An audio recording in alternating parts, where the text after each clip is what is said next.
meeting of Council for Monday, August the 8th, 2011. I'd like to call the meeting to order and ask if Ms. Harrison could walk us through the late items, please. Could we get your attention, please? The meeting started. Ms. Harrison? Thank you, Your Worship. Add item 6B, delegations pertaining to agenda items. Mr. J. Peterkin regarding the street entertainers bylaw. How about quieting down out there? Add item 6C, delegations pertaining to agenda items. Ms. Sharon Kofed or other member of the local residents of Westwood Lake neighborhood regarding DVP 166 for 2323 Arbit Road. Add recommendation number 3 to page 3 of agenda, pages item 11A under staff reports, Development Process Review Committee. Delete items 3, 421 Prideaux Street and 6, 51 Prideaux Street from item 11O staff reports, Property Maintenance Bylaw 1990 number 3704. Replace pages 172, 173, item 14C, Housing Agreement Bylaw 2011 number 7132 for a text correction. Add item 20C, delegations pertaining to items not on the agenda. Mr. Ted Olnick regarding BC Hydro's smart metering program. Thank you very much. Can I ask for an adoption of the agenda as amended? So moved. Second. All those in favor? Opposed? Carried. Adoption of minutes, please. Both A and B. Go ahead. Mr. Chairman, I'd like to move that we add Tim Lander as a delegation. So it would be item 6D. And the length of time is be 5 minutes because it's a late delegation? And first 5 minutes, yes. Thank you. Okay, and now could we ask for an adoption of the minutes? Move adoption of the agenda as amended. Yes, second. Sorry, I just didn't get in. Okay. All those in favor? Opposed? Carried. And then the adoption of the minutes? Move adoption of both sets of minutes. Thank you. Second. Moved and second. All those in favor? Opposed? Carried. Move into presentations, and the delegations pertaining to agenda items have up to 10 minutes. And the first delegation is Mr. Marty Steele. And Mr. Steele, if you're present, welcome, sir. You have up to 10 minutes. Yeah. We would ask you to take your hat off if you're addressing council, please. That's Thank all. you. Didn't know. Thank you. How are you addressed as the council? Sorry? When I address you, gentlemen. Mayor and council. Okay, council. Okay. Well, my name is Marty Steele, and I am a busker. I've been busking in Nanaimo off and on for about the last 15 years. And before I go into this, I just remember there was a time when there were many spots where we could busk on the harbor, and we could play up to 4 hours at one time. And we used to draw large crowds of people who were very enthusiastic about the buskers that were there.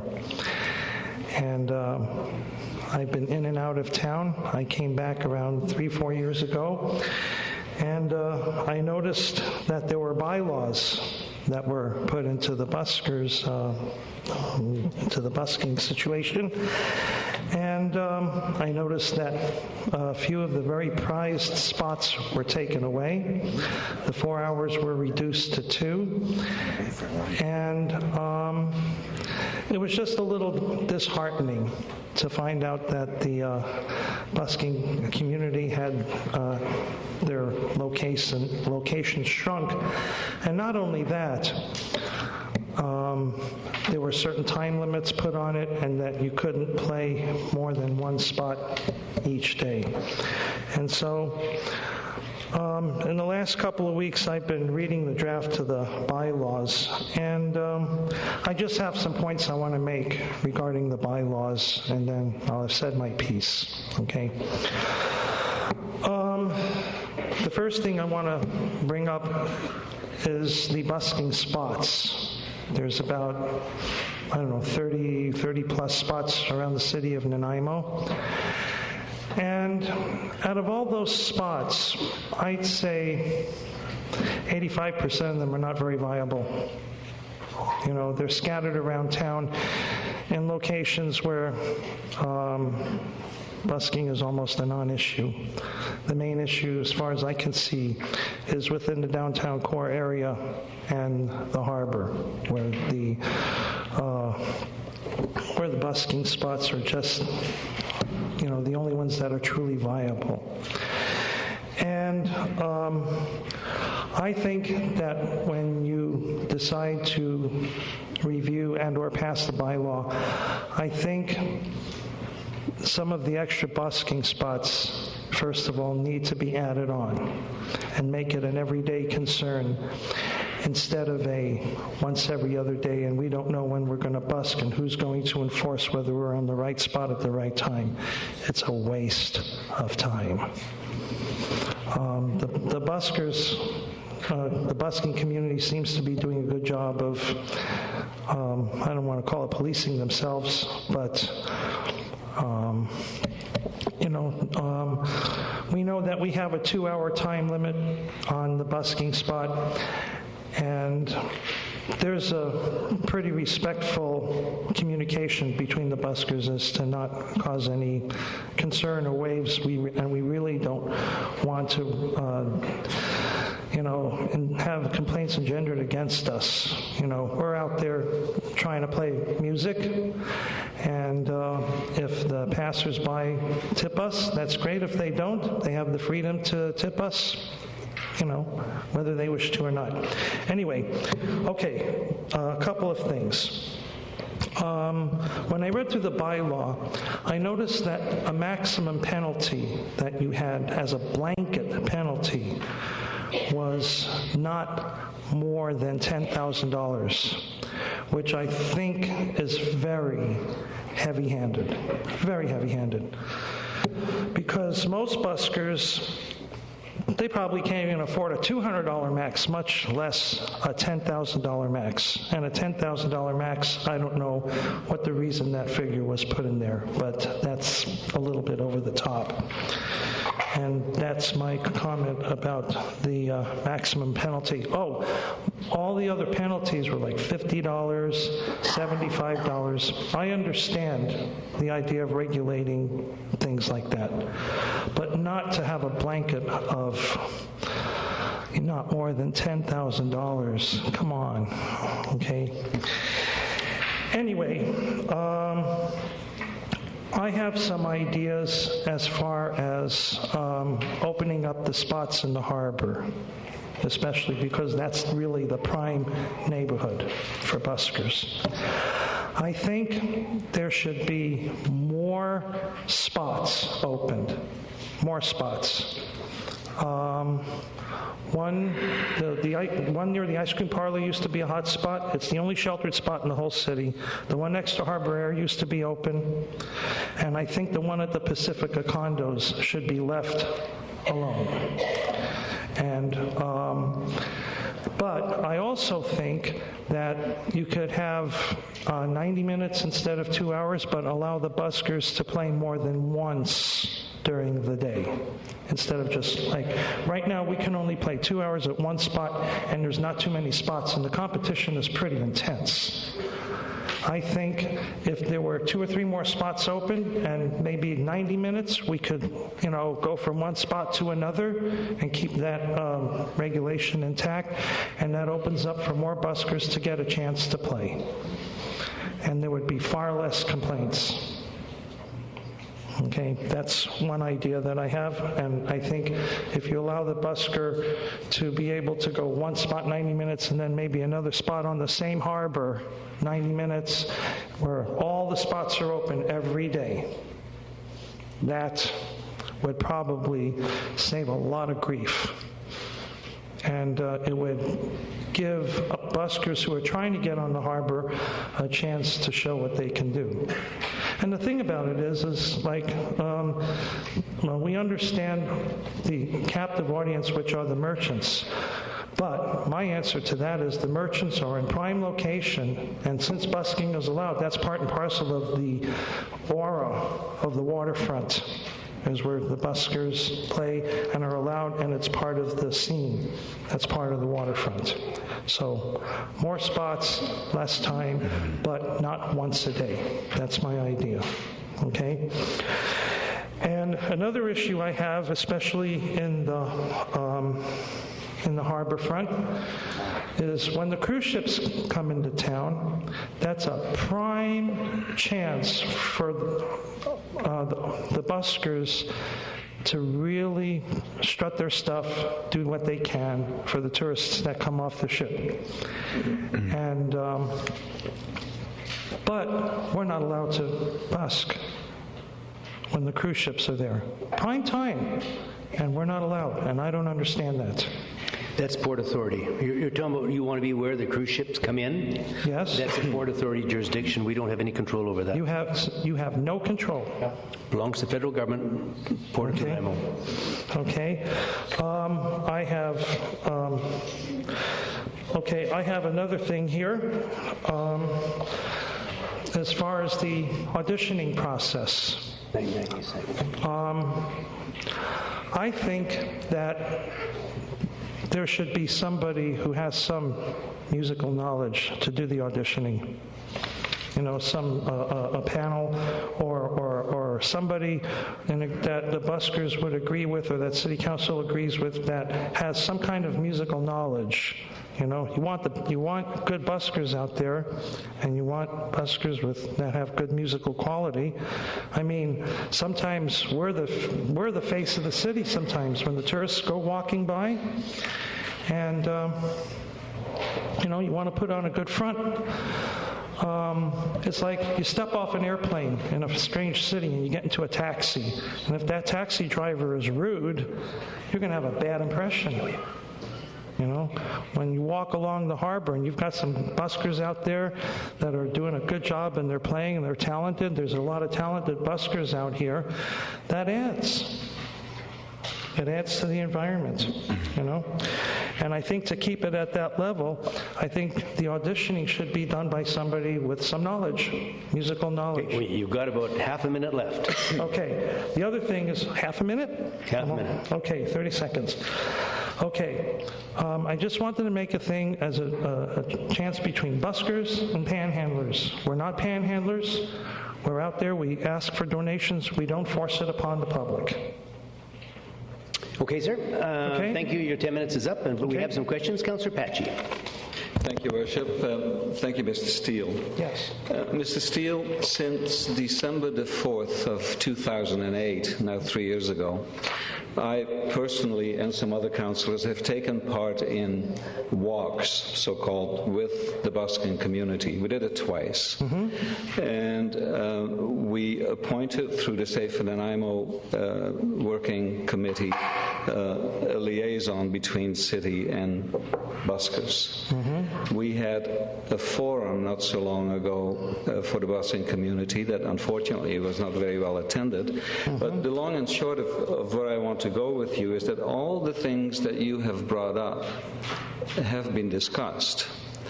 And I'll read you a little bit of a list that we've had since 2008 and with which we've dealt, I think, in a pretty serious way. Increase the number of spots for street entertainers. We've done that by 19 to 20 spots in this bylaw. Open more spots in the old city quarter. We've done that.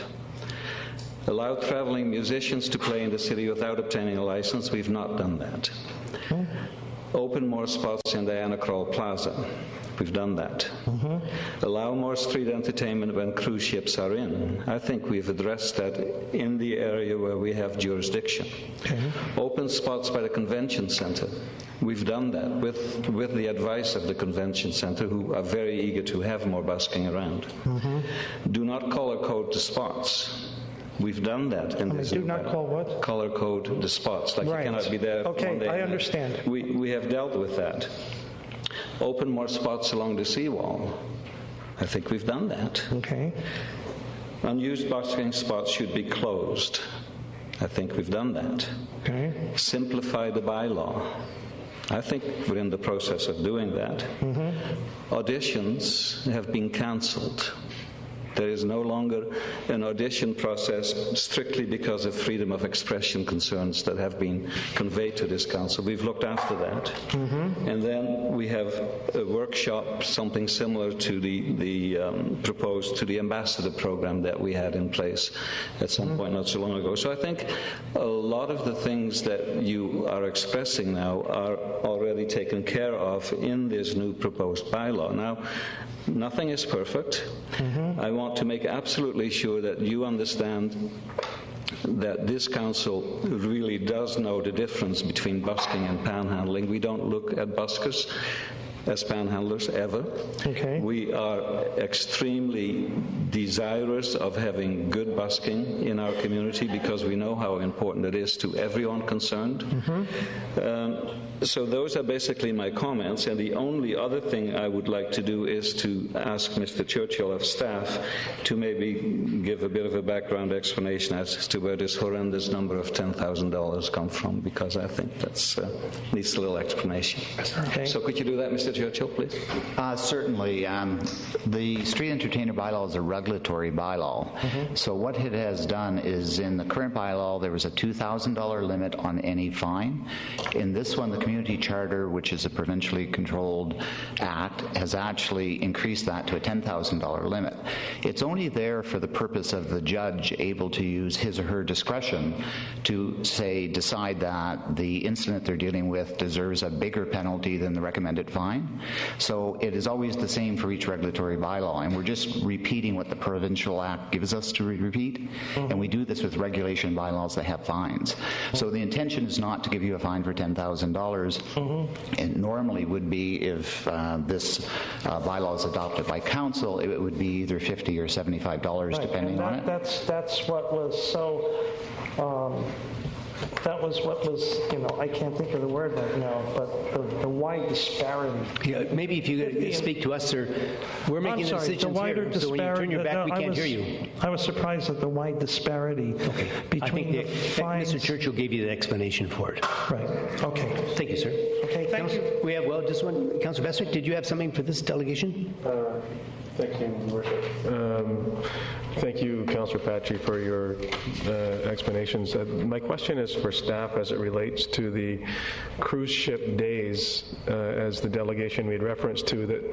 Then is it reasonable for me to assume that not only on cruise ship days, but every day, that there's the location of the Port Authority properties that buskers aren't permitted to busk on? Or is it different on cruise ship days? Through your worship to Councillor Bestwick, to my knowledge, there are times operationally where the Port Authority has had to close a position on their waterfront down because of offloading of passengers, and busking, as good as it is, creates a noise concern when they're trying to actually organize people and get them off. So there's been limited times when they've done that, such as the city has also done for a special event. But cruise ships generally, all the other positions and most of the busking spots are open. In fact, in this bylaw that's recommended, we're increasing the number and opportunity for buskers to perform for cruise ship passengers coming into our downtown. So there's generally an increase, but the Port Authority does have the right to run an operation, and if they need to close down the spot, they can do so. So therefore, then the city locations that we have jurisdiction over, we do not close on cruise ship days. That's correct. We have no need to close. And when the Port Authority chooses to close for noise issues or whatever they are, do they communicate that to us to communicate to the busking community, or who makes that communication known? Usually they do it and they actually will provide an alternate location, which could be 100, 200 meters or at a different position that doesn't interfere with their operation. We do that in the city as well. But they may not know until the day if it's something that's causing interference that they need to do it. They do it very infrequently. And they would, when cruise ships comes in, they always use the same pattern. So likely the same spot has to be closed. I'm not aware of the new configuration with the new cruise dock, whether in fact they're closing any locations. What I'm referring to is what occurred before. So one would have to assume that perhaps with the new location of the cruise ships docking at a different location, that there may not be the requirement whatsoever to, is that something that we could have clarification from the Port Authority to provide to us? By all means, we could ask for that, yes. I might just quickly add that the new cruise ship terminal has a very high level of security on it, the highest of any of the port facilities, and I think as a result, they've made it very, very clear, the Port Authority, that it's not to be accessed by anyone at any time. And I can tell you that even now, trying to arrange to have a delegation, as I did, visit that site, some retired people, two of which were former harbor commissioners for the city of Nanaimo, and it took about 2 weeks to finally get approval through to go out there. And my point simply is that if there are no ships in and it's hard to access that site, I can assure you that if there are cruise ships alongside, there won't be any chance whatsoever because of security reasons. I'm not defending the port. This is their decision. I'm simply repeating what I've been told. And if there's a ship alongside for security reasons, nobody will be allowed on the site. Councillor Johnstone, we have you. Thank you, Your Worship.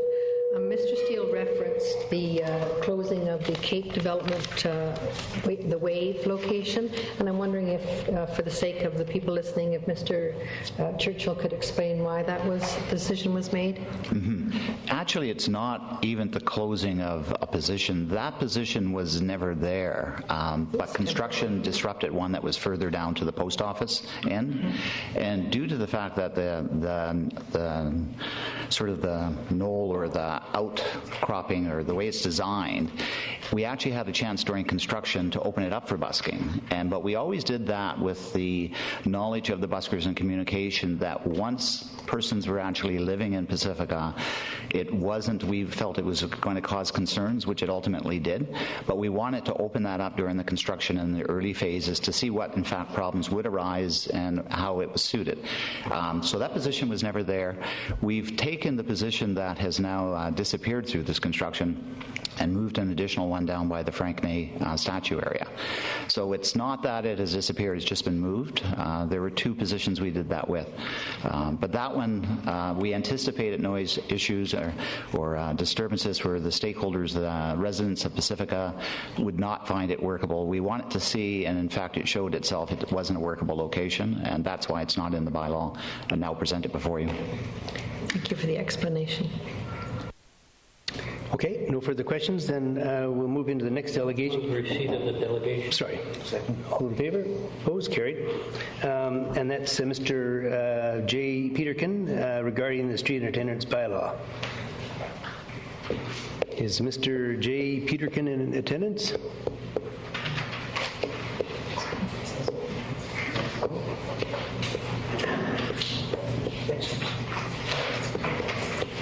Welcome, sir. You have up to 10 minutes. Thank you. I haven't been to any of these meetings before. I'm trying to comply with your city bylaws as best I can. Regarding the buskers stuff, only that. I'm wondering if the people of Nanaimo know how much money is spent and taxpayers' money spent. I mean, I've seen some paperwork on it to have these bylaws enforced, and the enforcement of the bylaws themselves, the wages that are paid out to have these buskers bylaws enforced. I thought maybe some of the bylaws might be overrunning other laws already in existence, such for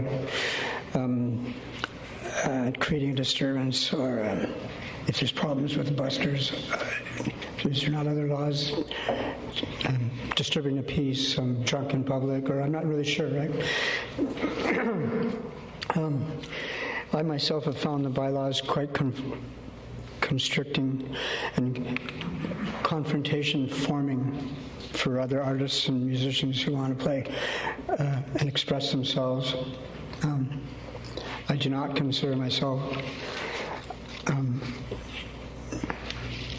a bad part of the community, which I'm made to feel. I feel the buskers in general are a good thing for the city of Nanaimo and for a lot of other reasons. and it just doesn't feel that way. It feels oppressed, and anyway, I don't really much more to... I didn't bring proper paperwork. I have seen paperwork pertaining wages and expenses that the city has paid out, and I was just wondering if that's not... if people are aware how much they were spending to enforce the bylaws that cause confrontations and arguments among players and people who are trying to do that, and where you can play and where you can't, or where you can busk and where you can't.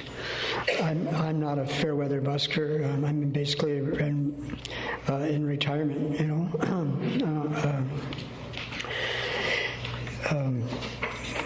That's the way I feel on it. I think there's probably a reason we're spending a lot of money to enforce these laws that cause a lot of grief amongst a lot of the players, musicians. We basically have. I don't make my living busking. It's a health issue for me. It's good for me. I get out and pedal my bike around and exercise, etc.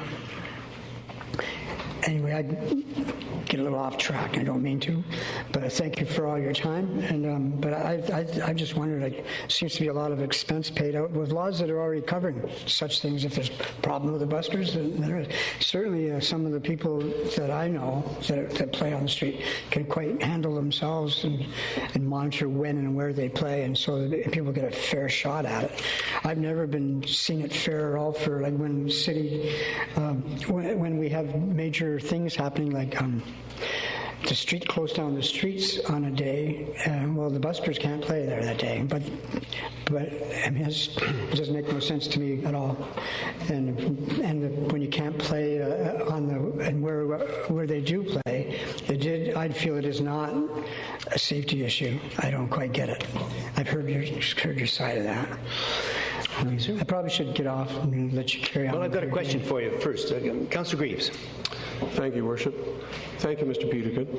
I was wondering, through you to staff, what is the dollar figure involved with enforcing the bylaws for buskers, if you have a handle on that? Through your worship to Councillor Greaves, we have enforcement officers in bylaw, and we also have the police that enforce it from time to time. Those resources are out there doing work for us at all times, and as part of that, they can get involved with investigation of a busker complaint or dealing with a busker over an issue. So they're already there. It's just how they prioritize their workload and then taking on a complaint and going to investigate a complaint. So it's not causing you additional expenses. Those are the resources that are there being utilized. Now, when the gentleman at the mic referred to costs that sometimes the city has borne, it's been when we've been challenged illegally or dealing with a legal action, and then you do have legal costs that go with a challenge, but those occur from time to time when someone chooses to challenge the city. But the actual cost of enforcement is using your existing resources and then reprioritizing to say you want to pay attention to this issue. Thank you. Thank you, sir. Appreciate your time. I looked at the. I saw the bylaw. Okay. Well, you finished your time. Is there something? The time is up now. Is there something you want to add now? No. Yeah, kind of. I've just looked at the paperwork and everything. I've read the new bylaw proposals, and I just thought there was a lot of. I mean, it wasn't. It was put out by lawyers and such. You know, it costs a lot of money. You know. And I'm not happy with the fines that are involved. When you look at all the laws we try to enforce, and they're all expensive. But your point's well taken, sir. Thank you. I appreciate that. All right. Have a good afternoon, everybody. Thanks for your time. Okay. The next delegation we have is Ms. Sharon. Oh, sorry. We're going to acknowledge the delegation here. Then it was moved and seconded that the delegation be received. All those in favor? Opposed? Carried. I thought we were just ready, and then we had a last-minute change. Ms. Sharon Kofed, or other member of local residents of Westwood Lake neighborhood. Tell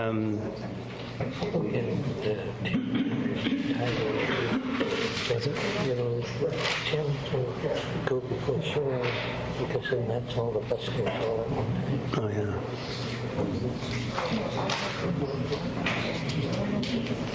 Well,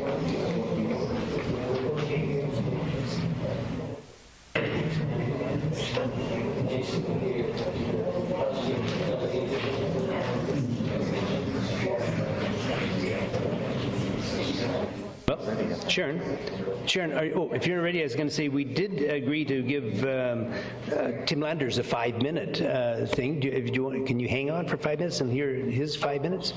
And then you're getting your thing set up. And where's Tim? Yeah, it's on the same time. So if Tim Landers is here, and Tim has up to 5 minutes as a late delegation.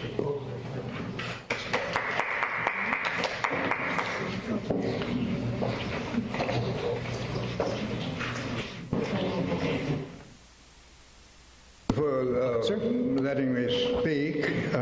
I actually applied to speak here several weeks ago before this, but the session was cancelled, and I put my application in, so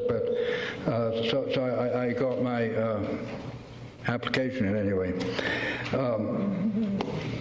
You call us buskers, but buskers is a Spanish word meaning to look for. Means to go out and look for money, like to beg. Is more applicable to spare change artists than it is to street musicians. I'm a street musician, and I've never begged in my life. I've done a lot of other things, but I never begged. You can't deny that street musicians and street performers as a whole are part of the culture of the city. Like a couple of years ago, this was hailed as a cultural capital, but nobody mentioned anything about the street performers at all. We were completely forgotten. But it was a cultural capital, but we are part of the culture. And the tourists and the citizens love us. They come and they take pictures of us the whole time, the tourists do, and they record us. We don't ask for money to have pictures taken. We never ask for money. We accept it, but we don't ask for it. We smile at the children, and we make the children make it a benign place for the children to be brought up. And I think we give an awful lot to the city. And I think that we should be treated with a little more respect. I'm getting off my thing.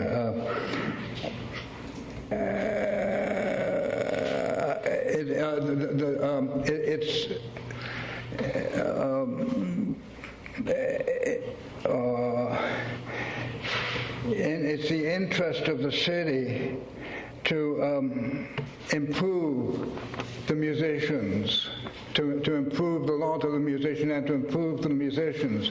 And the best way that you can improve the musicians is to allow musicians to jam together, to play together, to come together as an informal group and play together. And any musician will tell you this, and it's been the same, always been the same, ever since Bach and way before then.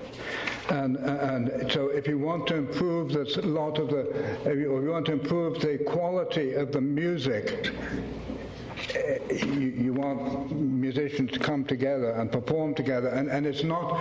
I know it's not in all places. It's not convenient. In some places, the sidewalk is narrower, but then in some places, like the Diane Cole Plaza down on the waterfront, where it is quite possible for musicians to come together and play together, and they wouldn't cause any obstruction. Just because they're playing together doesn't mean they're going to be obstruction. It doesn't mean they're going to be a bunch of anarchists, because there are rules that musicians play by. They're the rules of music. And it will benefit a lot of the less talented, and I agree there are some less talented musicians, if they could play together and learn something from each other, and as informal groups. Another thing I'd like to see is musicians being allowed to play outside malls.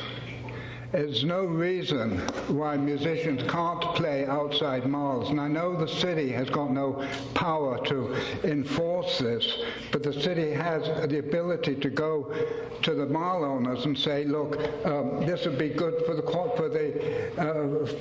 city, it would be good for the culture of the city to have a musician outside, and it wouldn't interfere with business.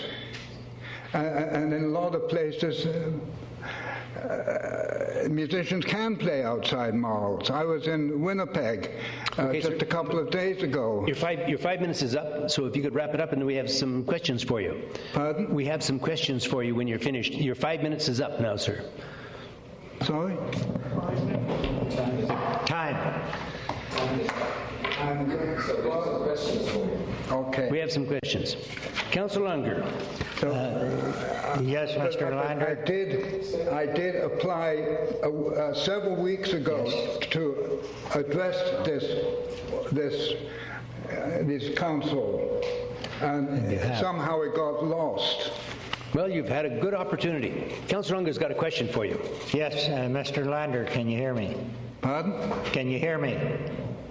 No, that's okay then. Thank you. Sorry, I'm a bit deaf. Nowhere does the word busker appear in the staff report. It only refers to street entertainers regulation. So the word busker doesn't appear. Maybe you're not going to do it? Okay. Okay, sir, thank you very much. Move receipt of the delegation. Second. All in favor? Opposed? Carried. Now, we will have Ms. Sharon Koped. Thank you, Sharon, for allowing it. We thought it was easier for Symmetry to try to get everyone all together in the same one, but thank you for surrendering the time. Appreciate it. My name is Sharon Koped. I reside at 2322 Panorama View Drive. I've been here so many times before you. We're like good friends. Last time I was here was, I think, on February the 28th, where I said, welcome back to the Never-Ending Story. I forgot to mention that there's a part 2 coming up tonight. I am here not to give a presentation. You made your decision on February the 28th. You supported the 9 speakers who came up to council to deny the DVP. There has literally been no changes since February the 28th. So I fail to understand why we're here again doing this. So I'm here tonight just to answer any questions. We sent you a 2-page letter from us, and I believe a couple other people had also sent you in letters, so we're here just to answer questions you may have about this, rather than reiterate 17 years of history again. I just found it rather interesting and fascinating that we just were talking about all the people, the street entertainers, and how they could get fined. And I'm not sure whether or not developers who don't listen to the rules of the day, do they get fined? So I'm just open for questions from council. I know some of you may have some because of our letters to you. If not, then there is no presentation other than welcome back to part 2. Okay, well, I see no questions for you, Sharon, so. None? None. None, like all not right, one, that's so. great. Now, because I had 10 minutes and I just want to just check with my neighbors if they want it, because I just want to see. Sure. Does anybody else from our neighborhood? No? Then we're good. Okay, thank you very much. Thanks for listening. Move receipt of the delegation. Second. All in favor? Opposed? Carried. Move into the mayor's report, which I'm going to actually defer this one. I do have a comment to make, but it'll come up later in the agenda, and we'll go into commission reports. 9A, Parks, Recreation and Culture Commission. Minutes of the meeting held January 22nd, 2011. The commission's recommendation that council receive the minutes of the Parks, Recreation and Culture Commission meeting held 2011, June 22nd. Moved and second. All those in favor? Opposed? Carried. Committee reports. The 2011 Grants Advisory Committee recommendations. Committee recommendations that Council 1 award permissive tax exemptions to the following applicants: Central Vancouver Island Multicultural Society, PTE 09, and the Royal Canadian Legion Branch number 256, PTE 10, and 2, deny cash in lieu of permissive tax exemptions to the following applicants, Central Vancouver Island Multicultural Society, PTE 09, and the Royal Canadian Legion, Branch 256, PTE 10. And 3, deny an other grant to the Nanaimo Community Kitchen Society, OG 04. Move all three recommendations. Move all three. Moved and seconded. Councillor Sherry. Well, Mr. Chairman, I would like number 1 dealt with Syrian, please. Okay. The other 2 have no problem with. Okay, so on 1, to award permissive tax exemptions to the following. Is there, Councillor Sherry, did you want to make any further comment? And if not, Well, Mr. Chairman, the recommendation 1 is to award permissive tax exemption to the Central Vancouver Island Multicultural Society, and number 2 to the Royal Canadian Legion Branch 256. That one, Mr. Chairman, I have a problem with, because if we... On both? Beg pardon? On both? No, I have problems with the recommendation to grant permissive tax exemption to the Legion, okay? Legions have a bar. Even the curling rink, which is run by an organization, the curling rink has to pay taxes on the bar portion of the property. There's no mention in here as to the bar portion within the building that's being recommended to have permissive tax exemption. And the other problem, Mr. Chairman, I have is I'm talking within the city of the Nanaimo boundaries, okay? We also have branch number 10. Are they the next one in? There's fraternal organizations within the community that also perform a social function for the community. And are we going to entertain tax exemption to them? So I think the Legion does a hell of a good job, a terrific job. But it's just a matter of how much can we exempt and where we go from there. So, okay. Can I just ask for clarity? There's 2 items. This is what I was referring to earlier.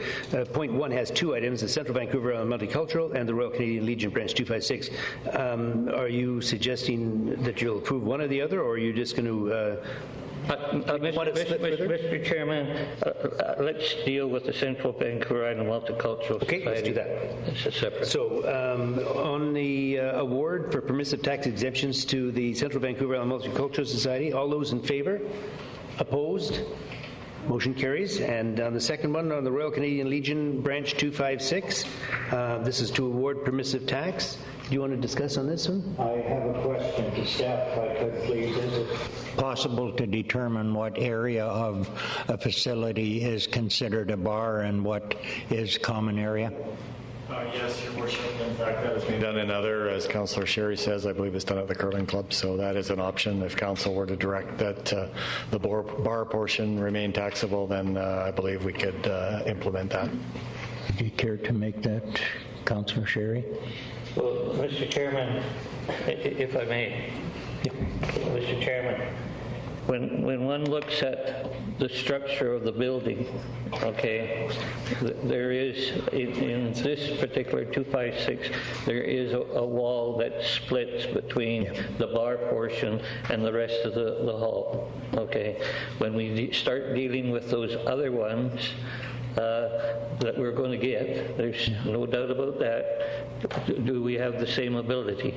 I think, and what portion of the taxes that are doable or payable rather, okay, should it be a percentage? Should it be 50% of the taxation or 10%? And honestly, to tell you the truth, I think that staff need to do a report on, as it relates, are we dealing with the building only, or are we dealing with the grounds, the parking lots, and everything like that? If you ask for a report, I'll second it.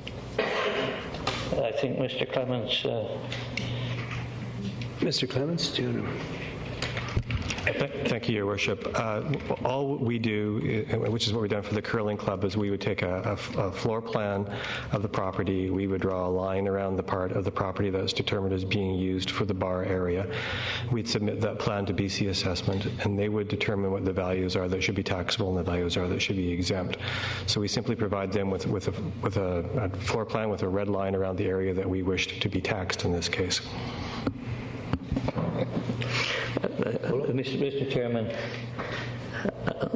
I would refer this matter back to staff report on it to review how we deal with not only the bar area but the property in general as to percentage of exemptions being recommended.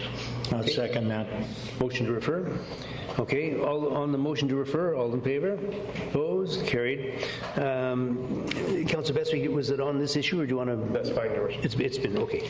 And then part 2. They've been moved. And 3, so that was the only exception that you had on it?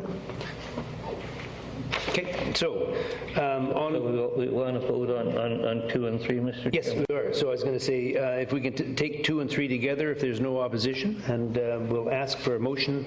We have one already. Have we then? Yes, I made it. Okay. For those, sorry, I thought it was on the referral we got confused on. Did you have something? No. Okay, we're on. Question. All those in favor? Yes. Opposed? Motion carries. Staff report, Development Process Review Committee, staff recommendation that Council 1 adopt the attached mandate and objectives document for a Development Process Review Committee. 2, appoint Councillors Kipp, Councillor Sherry, Councillor Unger as the council representative on the committee. And 3, direct the mayor to appoint the representatives of the Development Committee, community rather. Move the staff recommendation. Moved and seconded. All those in favor? Your Worship, I'm... Oh, yeah, okay, go ahead. Sorry, I thought it was a carryover there. Go ahead. No, thank you. This is just a question to staff for clarification on the appointment or hiring of a consultant to, I was just wondering what the terms of reference and the scope of work for is a consultant that's appointed to this process? Your Worship, I'm assuming, and correct me if I'm wrong, Councillor Bessick, that you're referring to the note in here about working with Patrick Ross in terms of staff and customer service. Well, inside the blue pages, the report indicates that we're hiring a consultant. Is it a leadership role? Is it a functionality that this person is going to come back with a report on his findings? Is it to keep the house in order? Okay, I understand. As the report outlines, there's 3 processes that are happening concurrently. One is staff has been working with Patrick Ross in terms of customer service development within our department. The second is staff have been meeting with the development industry on and off over the past year. And the third is the creation of the Development Process Review Committee by the Mayor to actually look at the processes and the details of how applications get processed in the subdivision, rezoning, development permit, and development variance permit areas. So there are 3 separate processes, all with the same goal, that to be better customer service and more streamlined approach to development processing. So this appointed person, and irregardless of the person, who it is, you're saying is in the bigger picture of customer service, delivery of customer service to the citizens of Nanaimo, and the intention was always to be a 3-part process? with this person? No, they've just evolved, and they are what they are. They've been happening concurrently. This consultant won't be working with the committee. It's an independent thing that we've been doing within our department to come up with a customer service values and mission within the department. So this person, again, this person will or won't be working with the committee on its findings or providing leadership or doing surveys or... All of that's undetermined at this point. As these three processes work, there's possibility for overlap, and that would be dependent on primarily how the committee wants to proceed. We have not met yet, and I'm not entirely sure how we're going to proceed, but that's a possibility, yes. So will we learn about the costs associated with if we do proceed with this consultant in this form? And do we have an estimate? The estimate's about $10,000. For the three-step process or just for this process? No, sorry, Councillor, I'm not being clear to you. I'm sorry. They are separate. The consultant is something that we have been working with at a staff level, and that's approximately a $10,000 process, and that's underway. There is no costs that have been allocated to the Development Process Review Committee, but there could be some overlap between the consultant's work and the Development Process Committee. I don't see it, but there could be. They are actually a different type of approach to improving the system that the developers and the community work within. So at this point, that's the estimate, but it could be more if Council's committee wants to get involved in it. Thank you. So the reason for my questions, Your Worship, is that I understood that there was a specific task that this consultant was utilized for in a previous responsibility, and now I'm learning for the first time that it's more of a holistic global customer service approach on a three-step process in other departments, because I for one did not know of this until this report came out. Okay, well, let me just interject if I can here. I can't speak to the other two processes but tonight we're dealing with the Development Process Review Committee, and this was my idea that I made in isolation of the other ongoing processes, and I did it because I wanted to make sure that the City of Nanaimo is doing all it can to work with the developers and builders in the community and providing as smooth a service as we can. And so to that end, I asked staff to develop this committee, the Development Process Review Committee, and we're going to have it set up now. As a matter of fact, I can tell you as recently as today, the last of the names were confirmed, so it hasn't been really very long in process at this point. And we'll have Councillors Jim Kipp, Councillor Lloyd Sherry, and Councillor Murbunker will represent the city as well as myself on this. And I'm very pleased and excited that we have, in my opinion, 5 excellent candidates to represent the construction and building trade, and that is Bob Wall, builder, RW Wall Limited, a well-known builder and contractor in Nanaimo and highly regarded. Ian Nymeth, an architect, again long-term Nanaimo resident and well-respected. Rod Smith will cover the engineering component of it with Newcastle Engineering Limited, another respected man. Maureen Pilcher, planning consultant, Maureen Pilcher and Associates, she'll be representing that sector in it. And Greg Constable, the developer, Island West Coast Developments Limited, and a man very familiar with greening and state-of-the-art buildings. So the committee will be made up of 4 from the city and 5 from the development trade, and I'm very, very pleased and excited that all 5 have not only consented but indicated strongly that they support this. And I think it's important that I point out now that this isn't to indicate or even suggest that there's been concerns or complaints from the building industry about service from our planning section or any part of the city. This is more of a proactive thing to make sure that we are trying to do all we can to I suppose, improve the service we're providing now and make further improvements if we can, speed up the process, and by getting quality people like the 5 I've named to identify the problems and bring it to us so we can sit down with our staff. And I'm very confident that these people are going to make some good changes, and they've made a huge commitment to Nanaimo by agreeing to this thing, and I'm very pleased, and I think we're going to see some good results. Thank you. Okay. If I may, Your Worship, I agree with and support the 3 recommendations. I was just simply asking the question from the onset at cost that is associated with the inclusion of a consultant, which I did not see in the report, and I haven't seen in the report, and I was just simply asking for clarification on the terms of reference and the scope of work for the consultant that's been identified. Okay. I think that the 5 people that have been selected are terrific selections. I think that the 4 members of council and mayor is terrific. I think the concept and the idea is terrific. I was simply asking the question about the terms of reference and the scope of work for the consultant and the cost. Okay, but I was just trying to focus only on the issue which is on the agenda tonight, which is item 11A, and that's what I was exactly speaking what to. I'm making reference to, Your Worship. Okay. Is that item. Okay.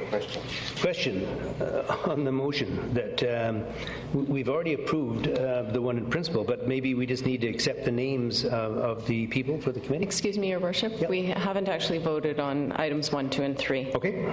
So, but it's been moved and seconded? Yep. And then all those in favor? Opposed? Motion carries. I move that the 5 named by His Worship be appointed to the committee. Second motion. Moved and seconded. I see no discussion. All those in favor? Opposed? Motion carries. Community Safety and Development bylaw for abandonment.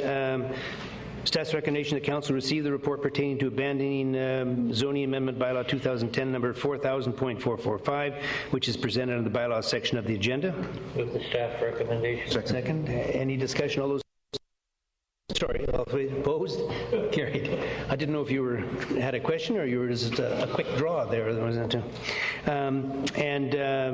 C, we're dealing with road closure of a portion of Lake Road, bylaw number 7134. Staff recommendation to Council 1, receive the report pertaining to highway closure and dedication removal, a portion of Lake Road, bylaw 2011 number 7134, which is presented under the bylaw section of the agenda. And 2, direct the manager of legislative services to execute the conditional contract of purchase and sale for the disposition of the proposed road closure area to Noel Rushek for $75,000, and 3, direct staff to proceed with the publishing public notice prescribed in the community charter for the road closure of a portion of, quote, Lake Road, quote. With the 3 staff recommendations. Second. All those in favor? Opposed? Motion carries. Street entertainers regulation bylaw 2011 number 7109. Staff's recommendation that council receive the report pertaining to street entertainers regulation bylaw 2011 number 7104, which is presented under the bylaw section of the agenda. Move to receive the report. Second. Move and second. All those in favor? Opposed? Carried. The housing agreement with Telecom Leyland Society. Staff recommendation that council receive the report pertaining to a housing agreement with the Telecom Leyland Aboriginal Friendship Society in respect of an 8-bed youth safe house, which is presented under the bylaw section of council's agenda. Move receipt. All those in favor? Opposed? Carried.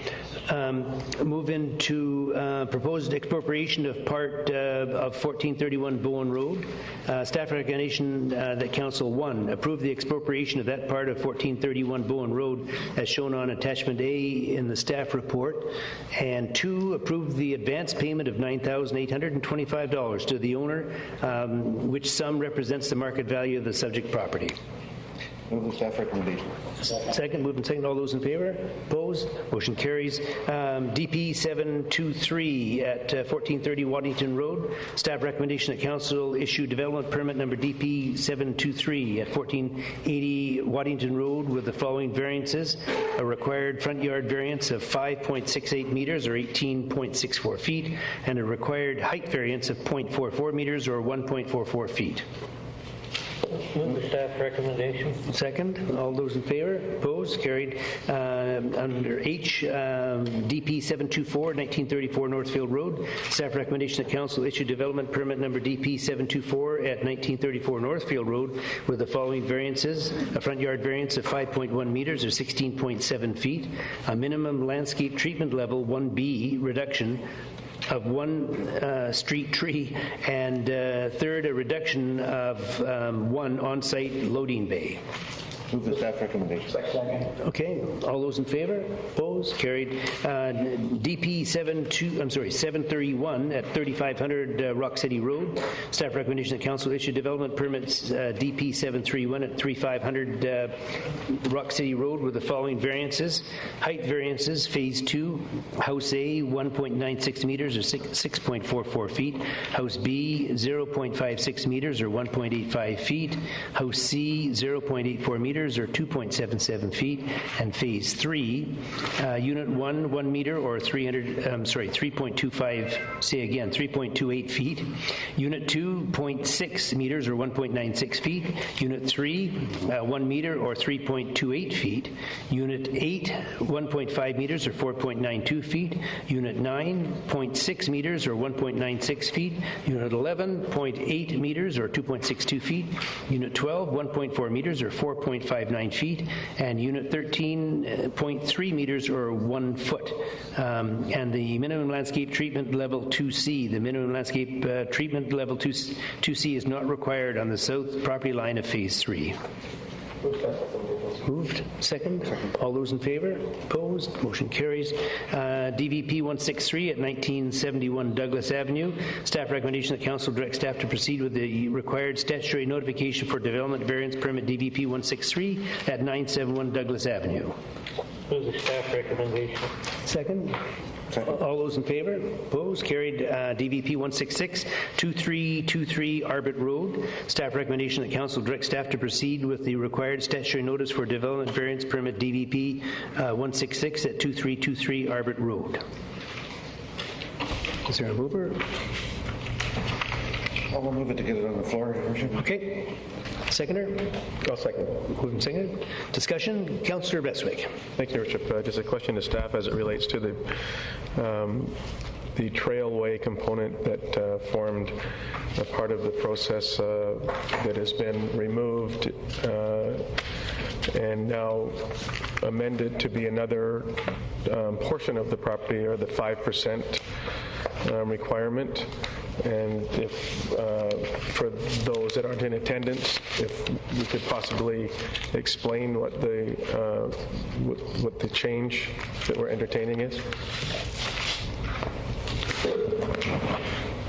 Yes, Your Worship. In the previous application, there was a proposed trail along the east property line, which would become the park dedication and would provide a public walkway from Arbit Road down to Westwood Lake. When it was previously considered by council, there was considerable concern by the neighborhood, particularly the residents in the mobile home park to the east, about creating a trail in that area.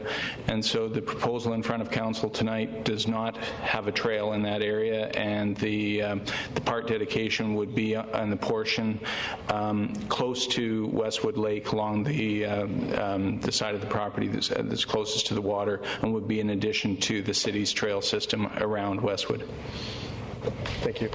Okay, Councillor Johnstone. Thank you, Your Worship. Through you to staff, if I may, please. The required setbacks for this particular mobile home park, are they, I want you to confirm that they are consistent with other mobile home parks in the community? This property is zoned as an RV park rather than a mobile home park, and that was to allow travel trailers to be located within the park. Mobile home parks have a 3-meter setback requirement on side property lines. On the RV park zone, the requirement was 7.5 meters. And so the application in front of council tonight is to vary that 7.5 down to the 3 meters, so it would be the same as what's required on a mobile home park. Thank you. Okay, Councillor Patchy. That's awesome. Thank you, Worship. I did not ask Mrs. Kofod any questions when she was here, but I do want her to know that I have read the correspondence that she sent us several times, and that I completely agree with her that 17 years of this kind of sordid story is too long. So I'm looking for a solution, and that is not necessarily a solution that is going to be applauded by the two immediate neighbors, but nevertheless I think what we are trying to do here is a solution. On your record, on the letter that you sent, you do say that you are sympathetic to the residents. We've paid a visit, and we have talked to some of the residents, and we've talked to the proponent of this DVP. And it is my understanding that with the exception of 8 of the present occupants of those pads, they're in favor of what Matterhorn is trying to do, in that it gives them the certainty that they are looking for. Now, again, after 17 years, maybe that is not what you would want to do, but there are people who have been living in that resort, so-called, for a long, long time, who are pretty much confused and feel like the ball in between two players. And I think it is incumbent that we, one way or another, put a stop to that. As I said, 17 years is a long, long time. I think the variance that Matterhorn is asking for is not of that great an impact. I've been, and I think I know every shed that has to be demolished, and there will be some. But these are also homes of people that, if we're going to bring it all into conformity and do something that will put an end to this, you can't cut a mobile home or an RV in half, as would have been the case if we did not go to the 3 meters instead of the 7.5 or whatever it is. So I just want you to know that I've listened. I'm really cognizant of where you're coming from, but I think we have had a problem on our hands too long, and I can't think of any other solution, difficult as it is to swallow, to do this. So for those reasons, I'm going to be supporting this idea. Okay, Councillor Greaves. Thank you, Worship. Through you to staff. And by the way, I'm pleased there's a park dedication. That'll be a nice buffer. But the circle seems to be inexact. Is just hate to say this, is this a guess at what the park would? This is page 105 I'm on, by the way. Sorry. There's a circle and. Your Worship, through to Councillor Greaves, the circle is just showing the general location of it. The portion that would be the park dedication are the more heavily shaded portions within that circle. So there's essentially along the pathway, as I was describing earlier, there's also a small triangle partway up the east property line, which would also be part of the park dedication. Oh, considerably smaller than the circle. So I thank you, though. Yeah, I didn't see that. Thanks. Okay, Councillor Holden. Thank you, Your Worship. I just wonder if staff could review for us what the advantages of proceeding with this development permit are, as opposed to the disadvantages, if any. Mr. Tucker? How does it improve? How does it become a solution, as Councillor Paggi is saying? If Council will recall, and this is going back to 2005, in 2005, Council approved the conditions that would allow what is an RV park with a rental status to move to an RV park in which the residents of the RV park could purchase a strata lot. So before a strata subdivision can be registered, the park must be brought into substantial compliance with the city's bylaws. So the advantage is to legalize the situation where we have encroachments into the side yard setback that has developed over many years, to allow that strata conversion of this mobile home park to proceed. The other advantage is to minimize the disruption for the park residents who have constructed additions to vehicles, because this is sort of the inverse situation of a mobile home park, where we care about the siting of the mobile home and people put additions onto the mobile home. Both of those require a building permit, whereas in the RV park situation, the RV is a vehicle and we don't regulate the siting of that, but people have put some very substantial additions onto the side of what are vehicles under our bylaw. So it's a case to minimize disruption, bring it into compliance, and allow the strata conversion to take place. Worship, and the advantage of there being a strata conversion is what?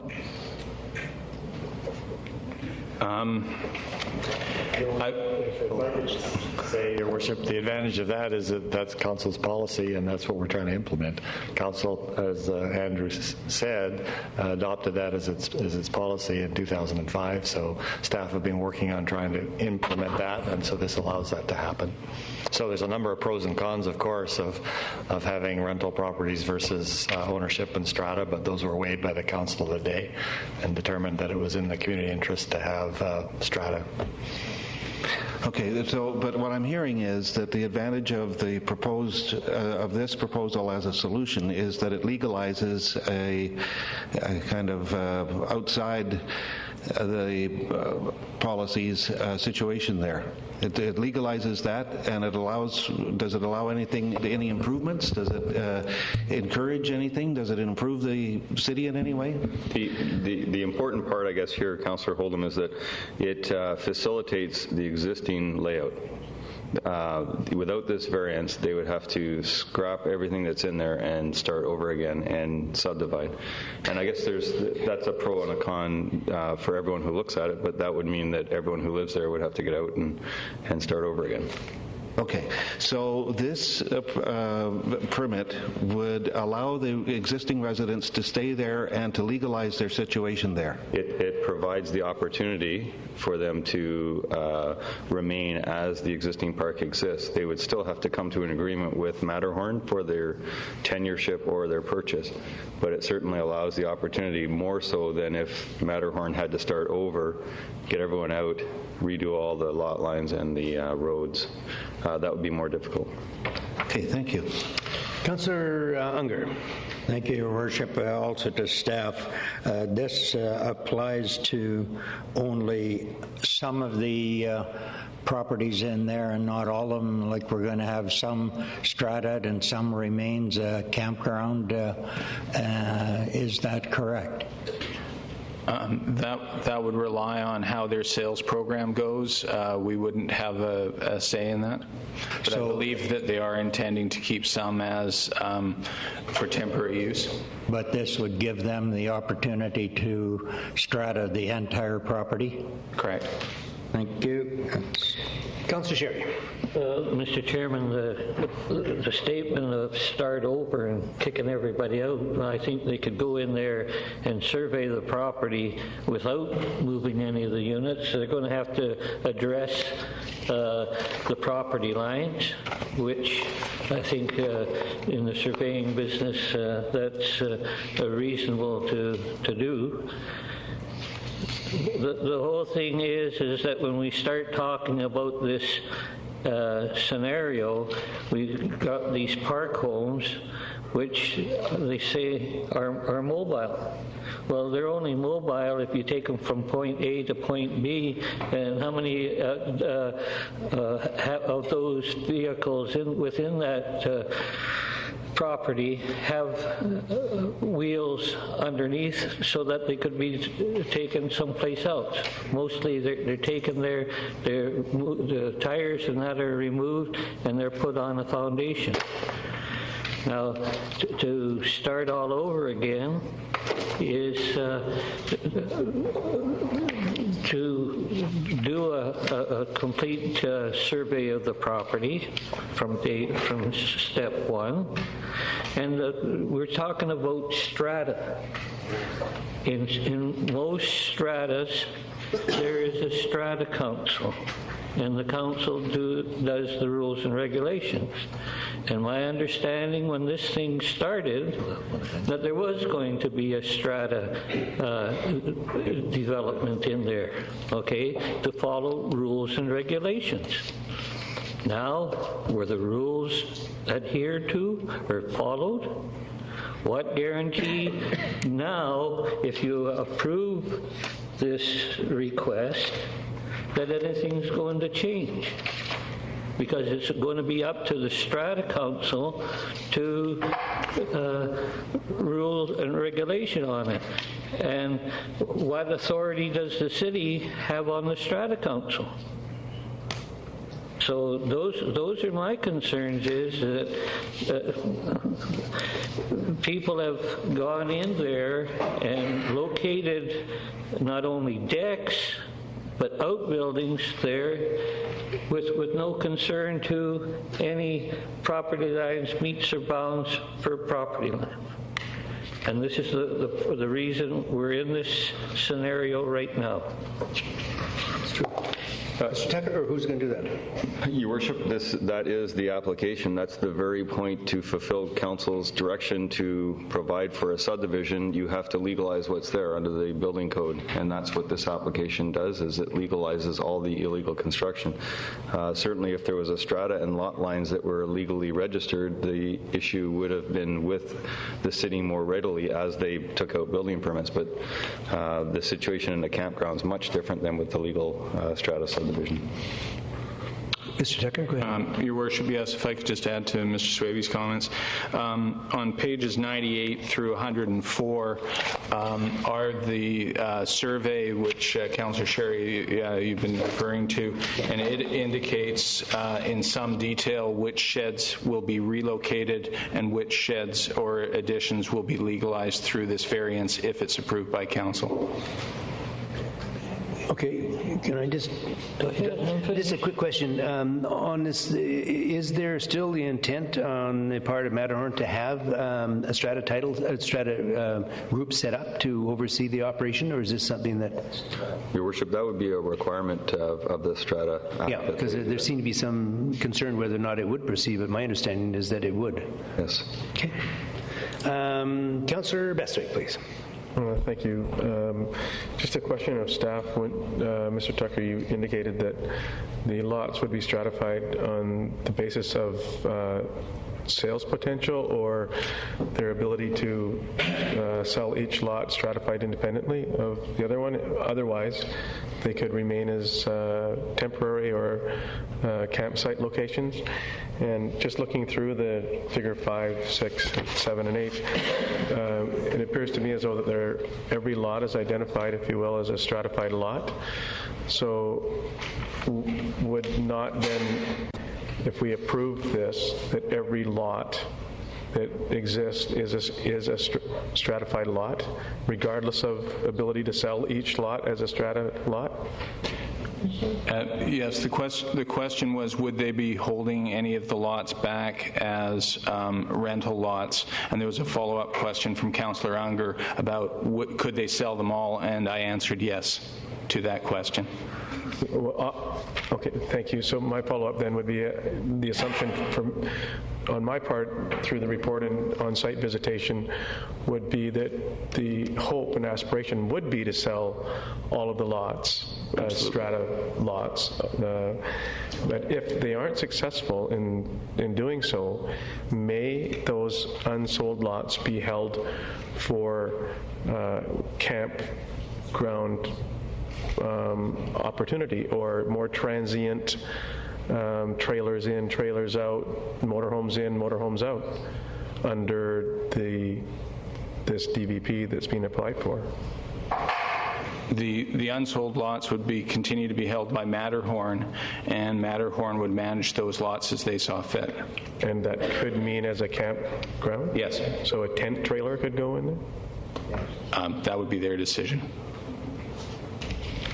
The zoning is to allow for recreational vehicles. It's a recreational vehicle park, so fifth wheels, travel trailers, anything that would fall within recreational vehicle would be a permitted use in that park. Okay, but we want them to act like a mobile park or mobile home park with strata lots, but they're still permitted the opportunity to be everything, even under the,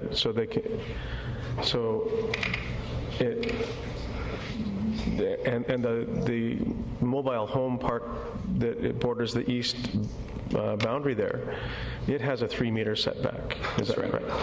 So this park now that has, if we approve this, has the ability to be all of the above and strata. That's correct, Your Worship, but like all non-conforming uses, if in fact that would be the case, over time, if the value is in the raised title as a strata lot to develop something differently, people will, and this allows the opportunity for the people that are actually there to live out their time there and choose to leave or choose to do something different. So the transition would happen, whereas now the transition can't happen. They are always going to be a campsite. Do we have the ability to minimize its uses in so much as in this DVP? And when I say minimize, I mean not permitting weekend or week long stays or visits? Vehicles in, vehicles out, vehicles in, vehicles out, mobile homes in, mobile homes out? Not through the DVP, no. Okay. Thank you. Council. Thank you, Your Worship. So I'm still wrestling with this idea that allowing the stratification to go forward is going to be a benefit in some way. So if I were one of the people that moved my recreational vehicle onto the property in the first place and paid, I think it was some kind of lease rate for that property, for the use of that property. And maybe that was a fairly modest lease rate at the time. Anyway, now looking forward, the city allows for the stratification of this by approving this variance permit. The owners can now come along and say, okay, we're putting your unit, your piece of land up for sale. Would you like to buy it? And I would say, yeah, I'd love to buy it, but I don't have any money and I can't buy it. So can they then kick me off so that they can sell it to somebody else? Yes. In other words, pardon? Okay, so in what way does this stratification of the property protect the residents that are there now? You said, when I asked this earlier, that it actually assists them and allows them to stay on property, but it sounds to me like they have to buy it if they're going to stay there. I think if I could here just interject something that maybe could you or somebody on staff explain or point out the feature that is there. I understand that at the very beginning they sold some 25 to 30 shares, I think, in this thing, and they were good for 100 years, something of that nature. And those people who are holding those now can convert them to for $1, so they don't have to buy their entire site. Is that something you can? Your Worship, I don't know the details of every one. Every one of the transactions may be different and has different legal ramifications. What I meant when I explained that to Councillor Holden was by providing the development variance permit to achieve the goals of subdividing with them there provides the opportunity more so than wiping the lot completely clean, kicking everyone out, and then coming in for a subdivision. Whether they can afford it, whether they can do a deal, there's all sorts of options that probably present themselves for these people to continue to rent if someone from the general public bought the lot and wanted a renter in the short term. There's all those opportunities related to having a tenant existing, or the legal ramifications of someone with a 100-year lease that transfers over into the title on the property. I'm not aware, but certainly I believe this provides a better opportunity than actually starting from scratch. And I think that was Matterhorn's sales pitch to council originally when they said, we want to do this, we want to keep as many people as we can, and we're going to give them the first right of refusal to actually remain on the property. Whether that happens, I can't guarantee it. Okay, thank you again. Okay, I see no further questions. Question on the motion. All those in favor? Opposed? We have Councillor Greaves opposed, Councillor Sherry opposed, balance of council in favor. The motion passes. DVP 176-325 Hickett Street.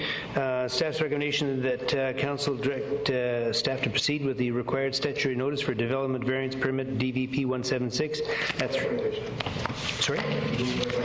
Okay. Second. Moving second. All those in favor? Opposed? Carried. Move into nuisance property. 715 Farquhar Street. It's requested that council hear anyone wishing to speak with respect to the nuisance property at 715 Farquhar Street. And the staff's recommendation that council declare 715 Farquhar Street a nuisance pursuant to the Nuisance Abatement and Cost Recovery Bylaw 2003 number 5645 and authorize staff to record and charge for municipal services, including police required at this property to abate the nuisances. Is there anyone in attendance that would like to speak to matters related to 715 Farquhar Street? Move the staff recommendation. Second. All those in favor? Oh, sorry. Go ahead. Just a quick question. Is that record and charge for municipal services, including police required at this property, moving forward after, or does this go backwards retroactively? It would only occur if council were to pass this. It would only occur afterward. The cost would accrue later. Thank you. Sorry. Okay. No, that's fine. So that was moved and seconded. Did we get a final vote on that one? All those in favor? Opposed? Motion carries. The structure removal order 5207 Hammond Bay Road, illegal grow operation. It's requested that council hear anyone wishing to speak with respect to the illegal grow operation at 5207 Hammond Bay Road. Staff recommendation that council pursuant to section 7.3 of the community charter order the owners of 5207 Hammond Bay Road to bring the structure on their property up to standard or demolish the building within 30 days. Is there anyone in attendance that would like to speak to matters related to 5207 Hammond Bay Road? Move the staff recommendations. Second. All those in favor? Opposed? Carried. Property Maintenance Bylaw 1990, number 3704. It's requested that council hear anyone wishing to speak with respect to property maintenance of the properties listed below. Staff recommendation that council pursuant to Property Maintenance Bylaw 1990, number 3704, direct owners of the following properties to remove the materials as listed below from the premises within 14 days of the work will be done by the city or its agents at the owner's cost. First property is 2306/2308 Rosstown Road, derelict station wagon, derelict boat, discarded household materials, discarded furnace parts, and miscellaneous debris. The second one is, sorry? Well, I thought we'd go through the list and then just see if there's any here. And the second property is 113 Victoria Road, blackberry bushes and weeds encroaching onto the neighborhood, onto neighboring properties, and the city sidewalk. 3 has been struck. 4 is 125 Campbell Street graffiti. Number 5, 194 Cliff Street graffiti. Number 751 Terminal Avenue graffiti. And number 8, 415 McClary Street, garbage, building materials, a derelict vehicle, derelict boat, and miscellaneous debris. Is there anyone in attendance that would like to speak to any of these matters related 1 through 8? Move the staff recommendation as it relates to these listed properties. Moved and seconded. All those in favor? Opposed? Carried. Unresolved building deficiencies notice on title, section 5.7. It's requested that council hear anyone wishing to speak with respect to unresolved building deficiencies on the properties listed below. Staff recommendation that council by resolution instruct the manager of legislative services to file a bylaw contravention notice respecting the properties listed below at the Land Title and Survey Authority of British Columbia under section 5.7 of the Community Charter. First property is 680 Bruce Avenue, illegal construction, partially finished basement, and construct a new deck. Maybe we'll go through these ones. Is there anyone in attendance who wants to speak to matters related to 680 Bruce Avenue? I trust, Bill, this is not your home here. That item 2, 605 Howard Avenue, illegal construction, finished basement to include a secondary suite. Anyone in attendance would like to speak to matters related to 605 Howard Avenue? Was there a hand up? Oh, no, sorry. Okay. That was Merv Unger's. It was your hand, okay, I think. Okay, 5455 Bayshore Drive, expired building permit, outstanding deficiencies unresolved prior to final. Is there anyone in attendance who would like to speak to 5455 Bayshore Drive? The fourth is 2471 Lindburn Crescent, illegal construction, finished basement to include a secondary suite. Anyone in attendance who would like to speak to matters related to 2471 Lindburn Crescent? So many people wandering around. I don't know if they're coming to the microphone or not here.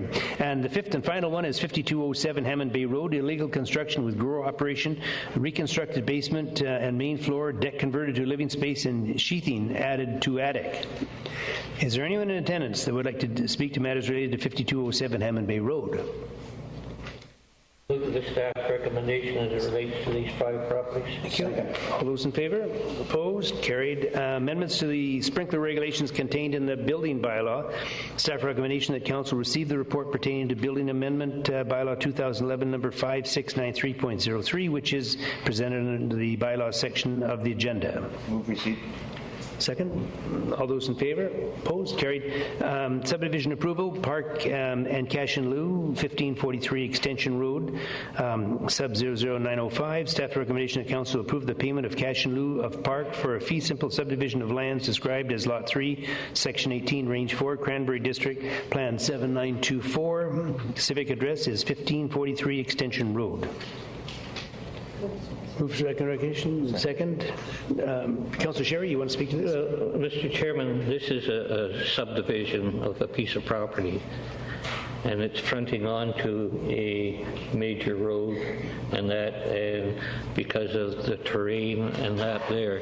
This is just a cash in lieu, but would staff have the opportunity to review the subdivision, and if they see fit to make adjustments to the subdivision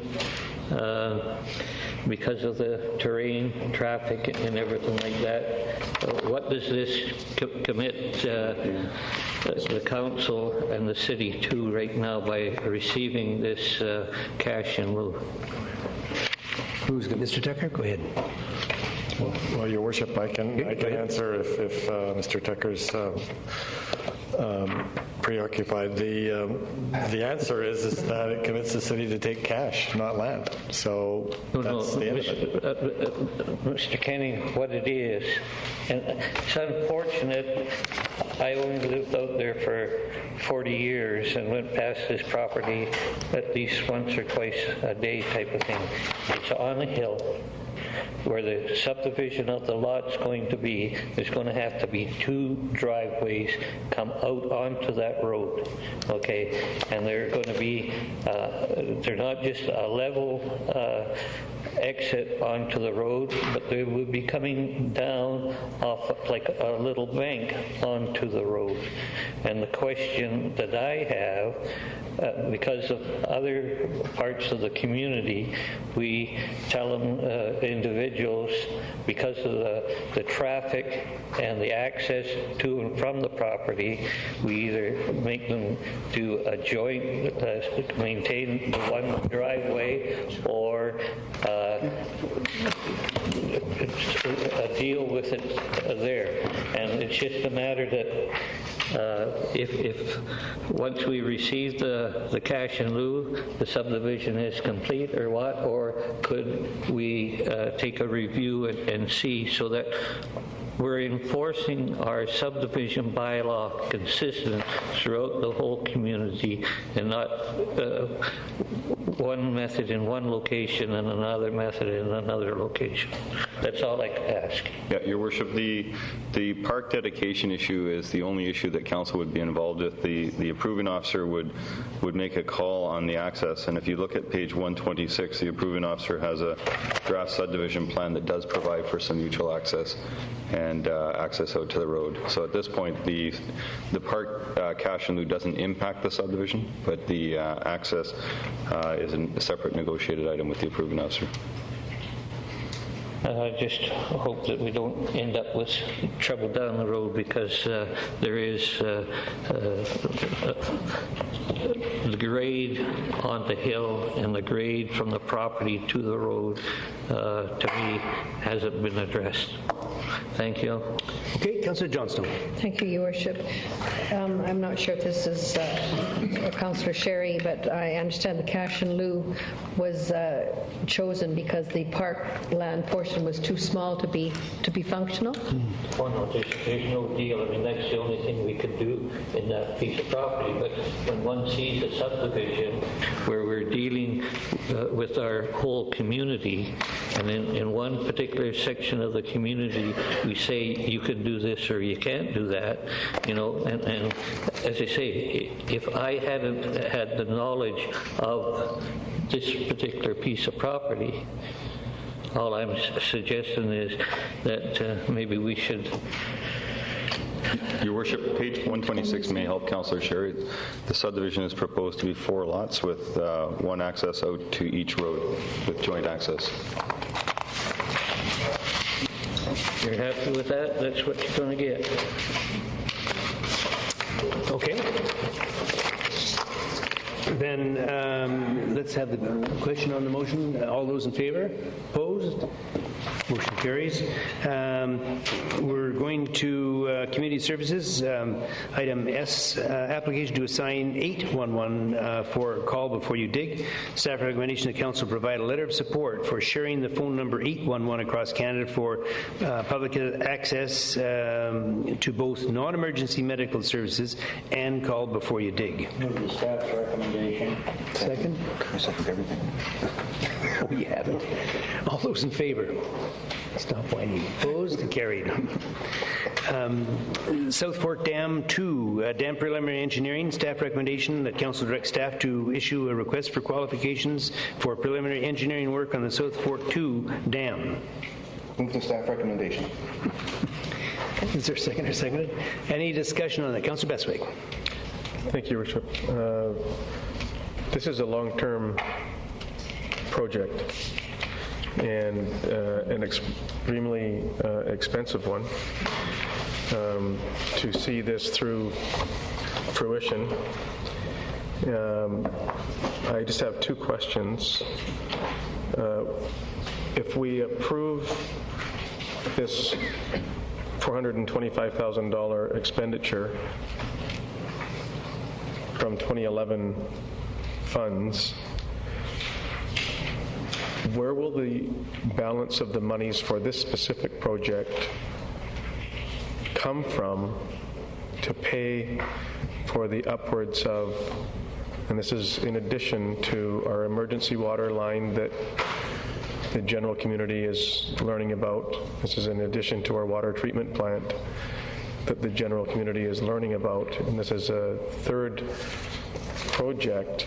So I'm curious as to where the money will come from to pay for this project beyond the request for qualifications for preliminary engineering, and what this commits us to. Because as we're going through the water treatment plant process, part of the explanation is that we've already spent X dollars on the water treatment plant. Therefore, and it's been ongoing for several years and 14 staff reports, so we must proceed. So those are 2 questions that I would like to present to staff, please. Well, Your Worship, on the first one about how the overall project would be funded once, if and when we get there, like the water treatment plant, there'd be multiple sources of funds, including user rate revenue, including development cost charges. Development cost charges would be a big piece of this one because this is definitely a growth-related project as well. There could be some borrowing for this project. That hasn't been determined finally yet. As to the need, I think what's I think the public will be learning is that the current water supplies in the city of Nanaimo will become insufficient as the city grows, and that's anticipated to happen in or around 2020. And there's a very this type of project has a very long gestation period and starts us on that road. Thank you. Just to follow up, Your Worship, then if we find ourselves to maximum capacity on our existing ability to provide quantity of water, and through the report it indicates that 100,000 people seems to be that number that we can satisfy with our current supply. With our current supply, does that also indicate what our water supply loss is? So currently we are losing water now. Do we know what amount of water in our infrastructure that we are losing? And the reason that I'm asking that question is, if we are looking at approximately $70+ million when we get to over 100,000 people, and we're suggesting that we're at 90 or 91,000 people now, and those additional 10,000 people or 2,500 homes, or however we allocate those statistics, what amount of water are we losing in our existing system that may allow us not to have to Your Worship, if we fix the problem? In response to that, I would say that the losses of water in the community are relatively small, a very small percentage of the total. And the reason why I say that is because water in the city is metered, so individuals pay for the water that they use, and if there are leaks, those leaks are quickly determined because the residents get a bill much larger than they expect, and they check into where the water's going. There are some losses due to programs like flushing, but as a percentage of the total, it's our view that the amount of water lost is relatively minimal and would certainly not make up for the shortfall. I think there are things that the city can do and are doing to make the water system last longer around conservation. Council has implemented a number of conservation programs, the toilet rebate program, for example, the alternate watering day program, and as the city grows and it may become necessary to add further restrictions. And there's always a balance, though, between what restrictions are acceptable to the community and when there's a point when you need to expand the water supply. And it's our view that within 10 years, at current growth rates, that it will be necessary to expand the water supply.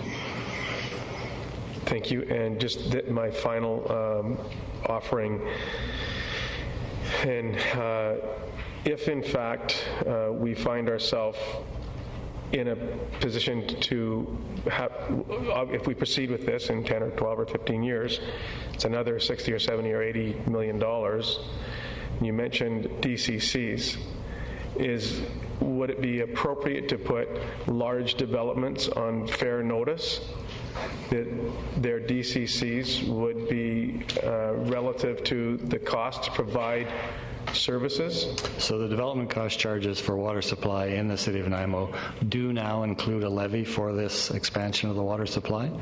So that was done in the last review of the development cost charges during the last term of council. Now, one of the decisions council made, which impacts the level of DCCs, is that council decided to apply an assist factor to assist the development community or the eventual purchasers of new development with the water capital costs. So council made a decision to lower the water DCC from what it would otherwise be and assist in those capital costs. So the development cost charges really could be higher for water supply, but council was unwilling to raise them to the level that would be needed to pay for the full cost of the project. So that's why I say it will be necessary to assist the capital cost by the general taxpayers or through the water rates. Okay, thank you. Okay, I think the raise in the water rates is something like 5%. Was that the figure that? The current 5-year financial plan envisions a 5% water rate increase every year of the plan. Right. One point I just want to make, too, just for clarification, is that I wouldn't want people left with the assumption that the South Fork Dam 2 is definitely going to be built or must be built. That 60 or 70 million may not, at this time, be something we're deciding on. Our first choice is to try to work out an arrangement to obtain... That part is? Okay, I thought this had been made before, so okay. Well, guess what? I won't finish my point. There may be other ways of solving the problem without spending $70 million. Having said that, Councillor Patchy. No, I'm glad you asked, because I was going to ask the same question. I'm just as much of You'll get beaten up too, then. Get beaten up too. Councillor Oldham, Councillor Bestwick asked 2 of my questions, so I'll just forgo. Councillor Oldham.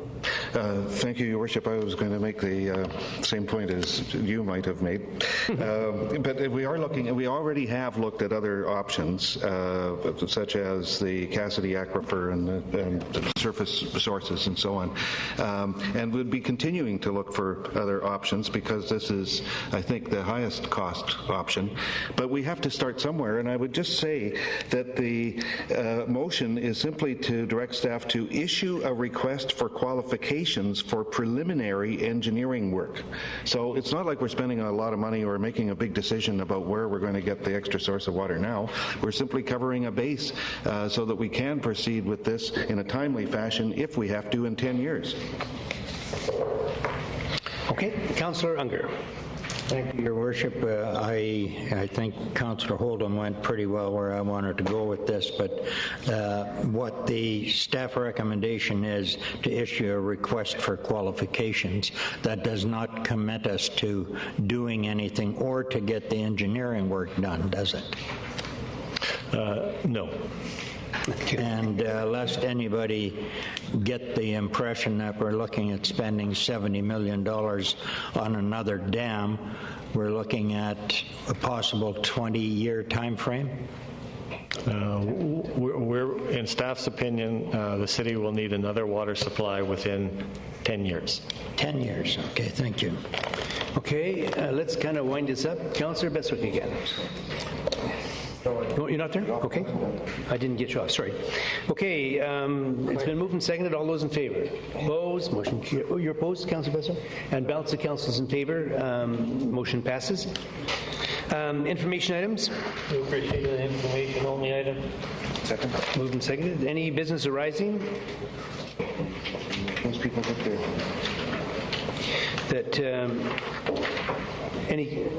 Nothing? Okay. Move into reconsideration of bylaws to be moved by Councillor Bestwick. Councillor Bestwick.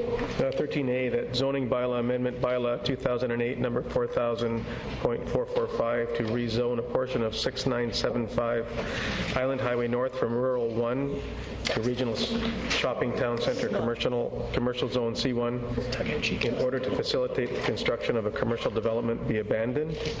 Second motion. Okay, moved and seconded. I see no discussion. All those in favor? Opposed? Motion carries. 13B, that zoning bylaw 2011, number 4000, to better align with the official community plan changes that were adopted in 2008 and to advance the sustainability goals and objectives of the plan be adopted. Second motion. Moved and seconded. Councillor Padgett, did you have something? Before I vote on this, I just want to make sure that staff will reconfirm that at the end of this evening, after other business, we will have some housekeeping issues that will hopefully result in some amendments to this bylaw, and I just want to make sure that that's going to happen after we adopt this. I think, Mr. Tucker, you're going to do that, are you? Yes, Your Worship. Yes, under other business, there are already 2 motions there, and I understand another number of other councillors also have motions to bring forward, and we expect to bring forward housekeeping amendments in the very near future. Thank you. Okay. It's been moved and seconded. All those in favor? Opposed? Carried. Thank you. Go ahead. 13C, that municipal solid waste collection bylaw 2011, number 7128, to provide for the collection and disposal of garbage, food, waste, recyclables, and other solid waste be adopted. Second. All those in favor? Opposed? Motion carries. Introduction of bylaws. 14A1, that building amendment bylaw 2011, number 5693.03, to amend sprinkler regulations, pass first reading. Second. All those in favor? Opposed? That bylaw 2011, number 5693.03, pass second reading. Second. All those in favor? Opposed? Okay. That amendment bylaw 2011, number 5693.03, pass third reading. Second. All those in favor? Opposed? Carried. 14B1, that street entertainers regulation bylaw 2011, number 7109, to address equity concerns, pass first reading. Is there a second? Moved and second. All those in favor? Opposed? 14B2, that street entertainers regulation bylaw 2011, number 7109, pass second reading. Second. All those in favor? Opposed? And 14B3, that street entertainers regulation bylaw 2011, number 7109, pass third reading. All those in favor? Opposed? Opposed? You're in favor? Or are you waving to the crowd here? That's all. Stop busking at that end there, would you? 14C1, that housing agreement bylaw 2011, number 7132, to provide development cost charge relief for the Tillicum-Lalem Society Affordable Housing Project, pass first reading. Second motion. All in favor? Opposed? Motion carries. That housing agreement bylaw 2011, number 7132, pass second reading. Second motion. All in favor? Opposed? And that housing agreement bylaw 2011, number 7132, pass third reading. Second motion. Second motion. All in favor? Opposed? 14D1, that highway closure and dedication removal portion of Lake Road bylaw 2011, number 7134, road closure bylaw for Loudon Walkway, pass first reading. Second. All those in favor? Opposed? And 2, that highway closure and dedication removal portion of the Lake Road bylaw 2011, number 7134, pass second reading. All those in favor? Opposed? Motion carries. Okay, thank you. Introduction of, there's nothing there. We'll move down to other business. And, sorry? There'll be some underneath here that the first one here is under 19A, proposed motion from Councillor Besser to consider an amendment to zoning bylaw 2011 number 4500, that Council direct staff to bring forward an amendment to zoning bylaw 2011 number 4500 to rezone the Howard Johnson Hotel site number 1 Terminal Avenue North from downtown Gateway DT 12 to Comprehensive Development Zone 7, CD7, which is the same as the previous zoning of C11 under zoning bylaw 4000. We have some questions here. We've got Councillor Unger. Thank you, Your Worship. Is there a seconder first? I'll second the motion. Okay. Will this incur any costs for the property owner, since this was not done at his request, but a move that council made? No, this would be as an outcome of the public hearing, so it would be a direction from council. Thank you, Your Worship. Okay. A question on the motion. All those in favor? Opposed? Motion carries. B, proposed motion from Councillor Kipp, who's not in attendance tonight, to consider an amendment to zoning bylaw 2011 number 4500. And I just wondered, Councillor Johnstone, did you want to... Yes, Your Worship, I'd like to make that motion on behalf of Mayor and Council, that Council direct staff to bring forward an amendment to zoning bylaw 2011 number 4500 to rezone 150 Comox Avenue from Comprehensive Development Zone 3, CD3, to Parks, Recreation, and Culture 3, PRC 3. Second. Oh, sorry, second that one. Okay, all those in favor? Opposed? Motion carries. And now we'll turn over to Councillor Hold'em. You had... action here. Yes, Your Worship. Perhaps we should have done this after third reading, but at least I can do it now. And I'd move that Council direct staff to bring forward an amendment to zoning bylaw 2011 number 4500 to return the regulations for maximum building height in the R1 zone to 8.25 meters. Second. Okay, it's been moved and seconded. All those in favor? Opposed? Motion carries. The next one sorry? Go ahead. Just a point of clarification, the existing bylaw had two heights. One was a Schedule H, which was for vacant lands, which was higher, and the other was existing developments at 8.25. I understand the motion would be to make it all 8.25 regardless if it's vacant land or not. And that was your intent? My intent was to, and this was the recommended staff motion, my intent was to return the situation to the previous bylaw for detached housing height. So whatever was current practice and current in the previous bylaw is what this motion is intended to accomplish. That's perfect. Thank you. It certainly means, just in addition to that, that we would continue as we did on this evening's very agenda to receive applications for variances as to height. It's just that the neighborhood then gets an opportunity to respond to those height variances and to determine whether they affect views or shadows or anything else. Okay, I see no further questions. All those in favor? Sorry? Okay, sorry.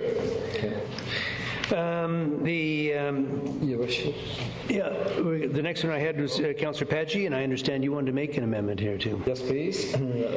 Your Worship, I would like to move that this council directs staff to bring forward an amendment to zoning bylaw 2011 number 4500 to address the issues as raised by the Nanaimo Old City Association. Second. Moved and seconded. Any discussion on that?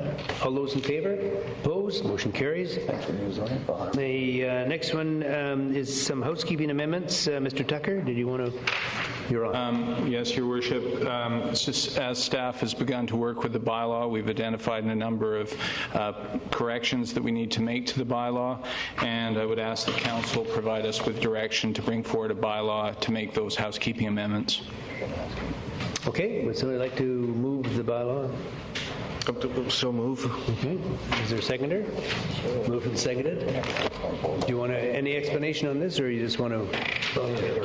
Just for council and for those listening, staff have now been working with the bylaw as people have come to the front counter, and so we've had the existing bylaw 4000 and bylaw 4500, and as we start working, we've been working a two-book system, and we've found some places where errors have crept into bylaw 4500, and it was meant to be a transfer over from bylaw 4000, so we'd like to correct those errors and get it back on track. So there are a number of housekeeping amendments we'd like to bring forward for council consideration. Okay. I have a question. Yes, go ahead. To staff, if I may. With the hiatus between tonight and when these housekeeping items come before us, I think Mr. Swaby explained to us earlier by email that there is a 7-day period where things can happen that we may or may not be happy about. Could you explain that, please? Sure. Your Worship, when council provides direction to staff to change a bylaw such as the zoning bylaw in terms of height, there is a 7-day period in which people can apply under the existing regulations. So if someone applied within the 7 days, they would get the higher height if they wished. After that, we would bring each application that was made to council and ask you to direct the building inspector to withhold the application for 30 days. You can then withhold it for another 60 days during that period of time if we haven't made the amendments to the zoning bylaw. So it's a way of actually holding things off while council intends to change a bylaw for the community benefit. There's just a 7-day window in which people have the opportunity to apply. Thank you. Okay, thank you. Did you have something? Mr. Sherry? Councillor Sherry, you want to? Well, Mr. Chairman, just a question of staff. That 7-day window, if the application has been made and we are ready to issue a building permit, is that correct? No, the legislation's set up for the fact that they can apply. If they make the application within the 7 days, then we'd be obligated to issue it.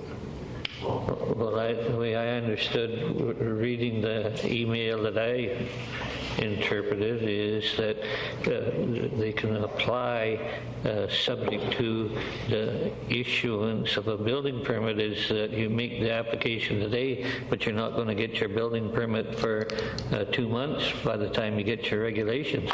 Your Worship, it's probably not a topic we should actually discuss in Okay, open. But I'm sorry. Thank you. All right. Moving along, Ms. Harrison, did you want to deal with the schedules? Yes, if we could just have the vote first on Mr. Tucker's motion that he put forward about the amendments. Been moved and seconded. All those in favor? Councillor Tucker. Councillor Tucker? Oops. See, now that's something I would do. All in favor? We had that opposed. There was none, so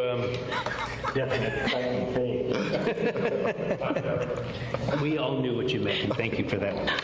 Okay, moving along. Excuse me, just one other item. Yep. Because of our meeting schedules in the next couple of months, staff have discussed the schedule that we currently have, and we'd like to propose some amendments. So if I can just read this motion, that the Finance Policy Committee of the Whole meeting scheduled for August 22nd, 2011 be changed to a special open council meeting to consider the zoning amendment bylaws in a timely manner, in addition to regular committee items, and that the public hearing originally scheduled for September 1st, 2011 be rescheduled to September 8th, 2011. Move that staff recommendation. Second.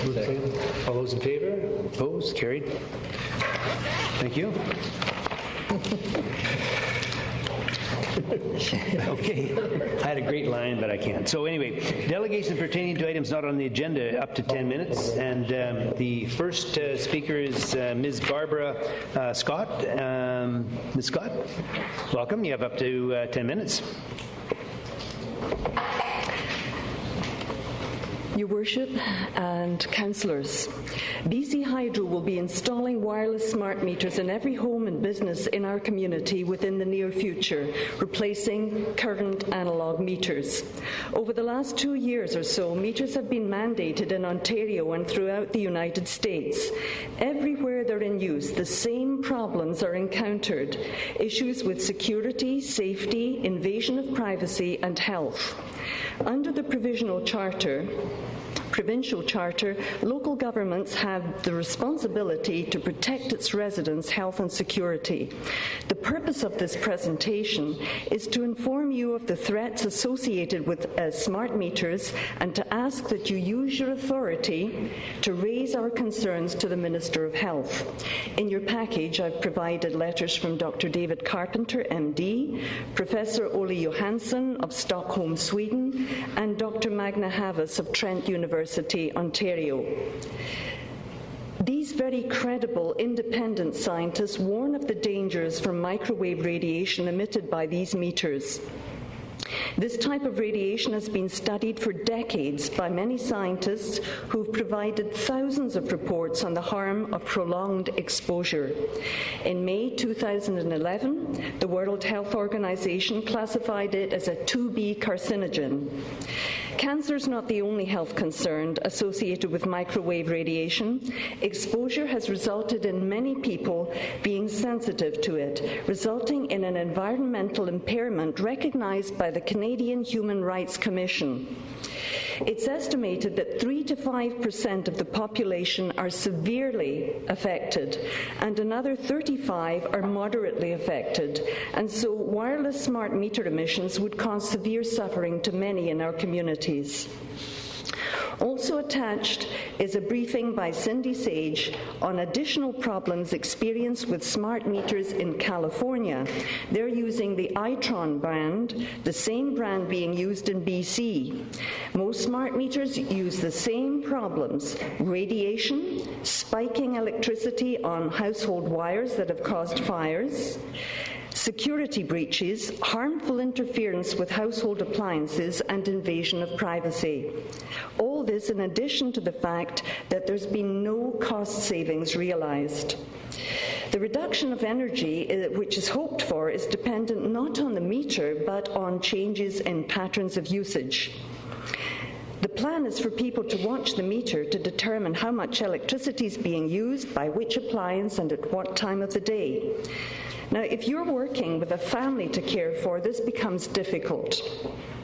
It would be cheaper to cook your dinner at midnight, but not very practical. Premier McGuinty of Ontario admitted a few months ago that Ontario's program would not be recovering any of the implementation costs of meter usage. There is none. The same story in every jurisdiction. Some states, for example Massachusetts and Connecticut, did pilot programs with thousands of homes over many months and discovered there was neither reduction in energy nor in costs, so they scrapped the program.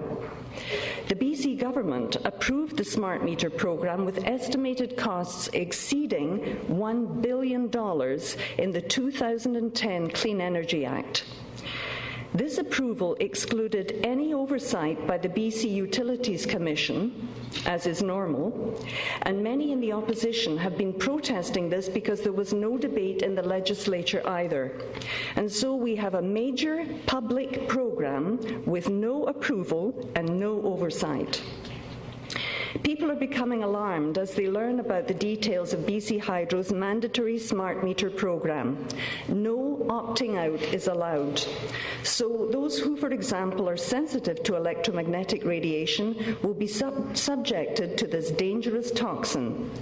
Neither will those concerned for security, safety, and privacy be allowed an option.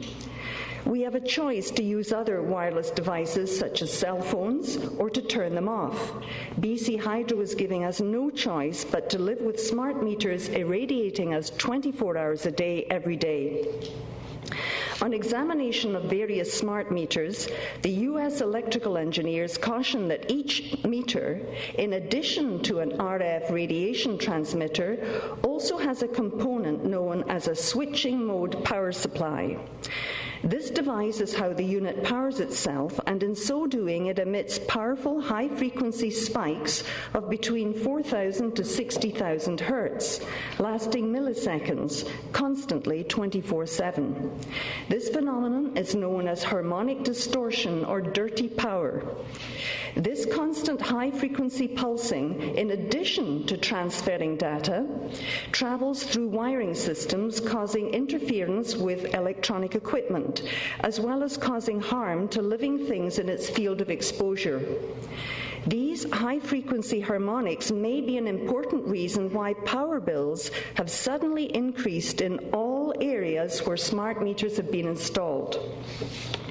The provincial government and BC Hydro state that the level of electromagnetic radiation emitted by smart meters falls within Health Canada's Safety Code 6. This provides no assurance whatsoever because, as many scientists have warned, Safety Code 6 is inadequate. It applies only to the thermal effects and not to the cumulative non-thermal effects associated with microwave radiation. In addition, Safety Code 6 has not been revised to reflect the WHO classification of this radiation as a 2B carcinogen. According to Bill 23, 2008 of the British Columbia Public Health Act, Section 83(1), a municipality must take action when it learns of something that could be harmful to its residents. It must notify the Minister of Health or take immediate action. At its June the 27th council meeting, the City of Colwood passed a motion to write to the Minister of Health and, due to the potential for wireless smart meters to cause harm or to compromise security, request a moratorium on mandatory installation. The council also requested that concerned residents be offered safer alternatives at no cost to them. It sometimes takes decades for governments to realize and act upon the dangers of certain products. Rachel Carson was vilified by the industry for her warnings about DDT.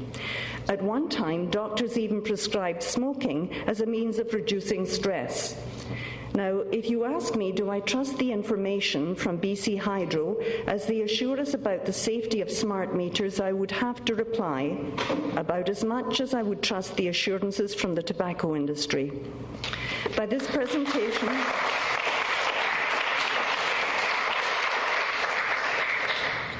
By this presentation, I'm asking the Mayor and Council of Nanaimo to fulfill its responsibility under the Public Health Act and advise the Minister of Health of the dangers associated with wireless smart meters.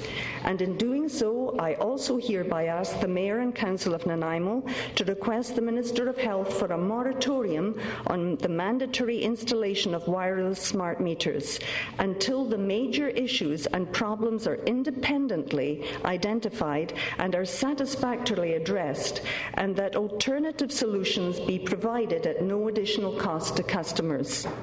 There is an obvious option for BC Hydro and the Minister of Energy: install wired meters.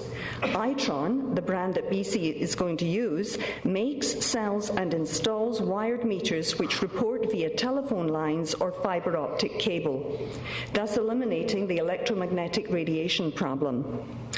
In addition, I hereby ask the Mayor and Council of Nanaimo to support the resolution prepared and submitted to the Union of BC Municipalities by the City of Colwood for their upcoming meeting, asking that this resolution be presented.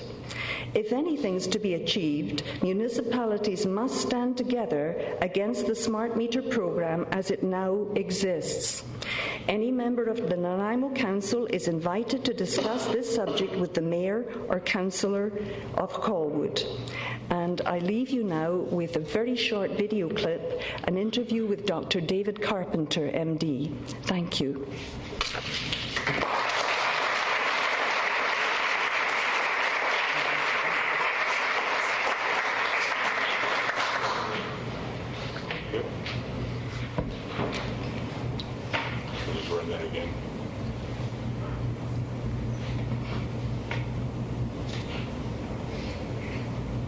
Well, it's certainly short.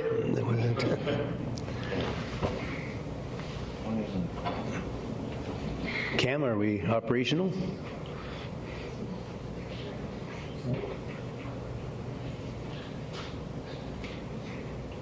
It started early.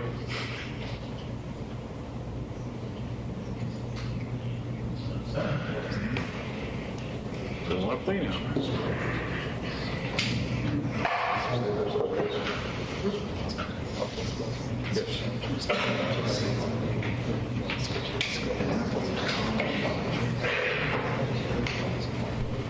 Technical difficulties. I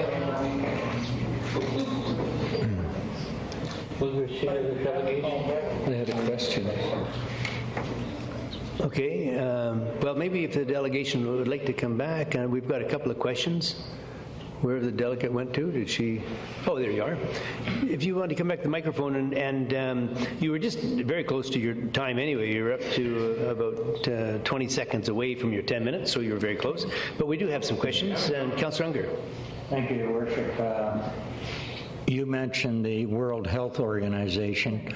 I've got their website up right now, and it says scientific evidence on the distribution of cancer in the population can be obtained through carefully planned and executed epidemiology studies. Over the past 15 years, studies examining a potential relationship between RF transmitters, that's radio frequency transmitters, and cancer have been published. These studies have not provided evidence that RF exposure from the transmitters increases the risk of cancer.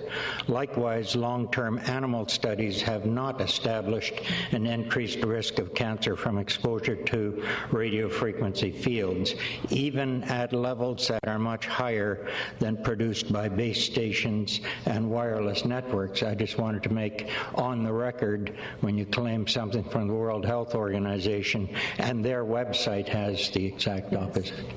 I think the 2B carcinogen is a possible source, but the very fact that they've decided to put it on their list of possible carcinogen-causing effects is significant. They could have left it off.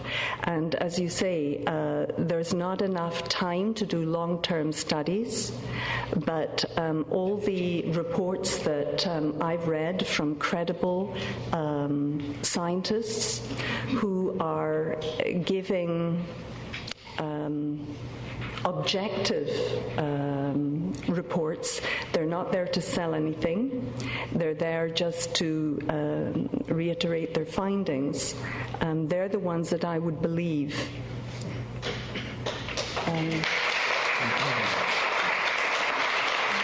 Okay. Councillor Patrick, go ahead. Thank you, Worship. Thank you, Mr. Scott, for your presentation. Thank you. Is Colwood the only BC municipality at this point? No. How many are there? I don't have that number, but there are several on the mainland, and I think the Cowichan, Lake Cowichan, and the Highlands are beginning to get on board. Okay. So it's a growing number of municipalities.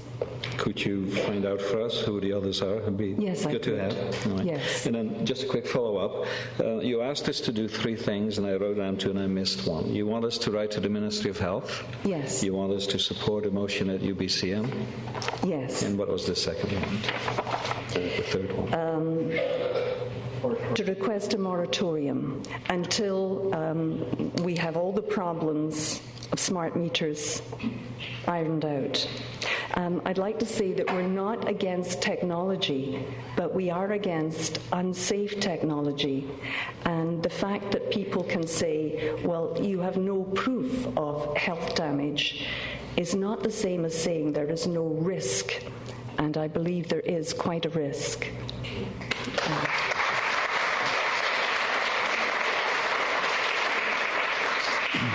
Councillor Johnson, go ahead. Thank you, Your Worship. Ms. Scott, if you would, please. But we got some more questions. Don't leave. Very quick Don't question leave. for you. You mentioned in your deliberation tonight that smart meters were a security risk. I wonder if you might explain how that would be. Well, because it's a Wi-Fi technology, it can be hacked into.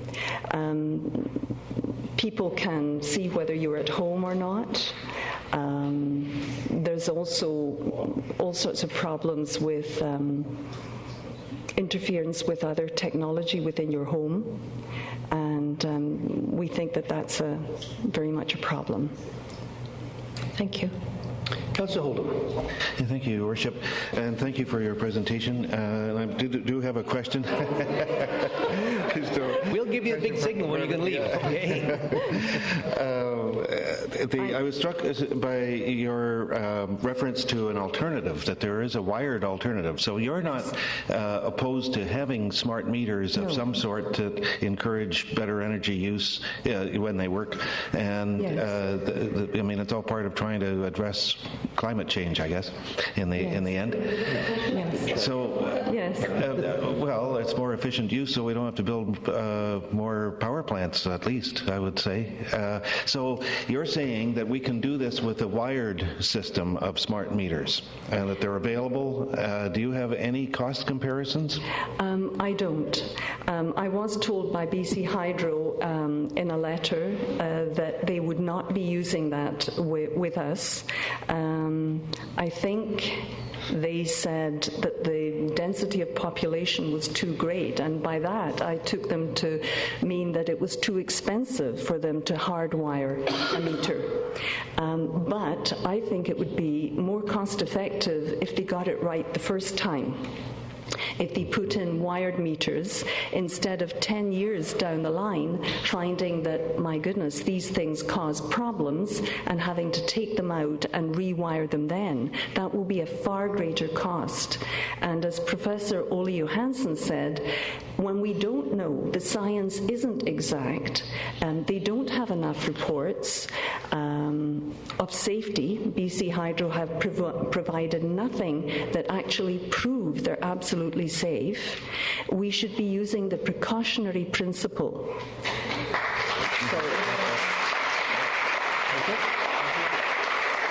Okay, Ms. Scott, now that's the last question, so thank you very much for your presentation. Thank you. Okay, next. Proceed to the delegation. All those in favor? Opposed? Carried. The next delegation is Ms. Crystal Martin. Ms. Martin, again, you have up to 10 minutes. Sorry? Well, oh yeah. Okay. You want to? Is there the video now working? Well, let's see it. Just wait one, and we finally got this thing going. So, fortunately, it's cool in here, so we got lots of time. Somebody turned on something that started circulating here. Carpenter, I'm a public health physician. I graduated from Harvard Medical School, and I worked for the New York State Department of Health for 18 years. During that period of time, I was responsible for administering a program in electromagnetic fields. I subsequently became the Dean of the School of Public Health, and presently I'm a faculty member in the School of Public Health and the Director of the Institute for Health and the Environment at the University of Albany. Thank you. And Central Maine Power says there is no reason to be concerned about smart meters. There are no health effects, and everyone who's worried about health effects of RF from smart meters or from the mesh network really has nothing to be concerned about. And what do you say to that? I say that's absolutely false. The question to ask them is, what is the evidence that smart meters are safe and have no adverse health effects? And the answer to that question is that there is no such evidence.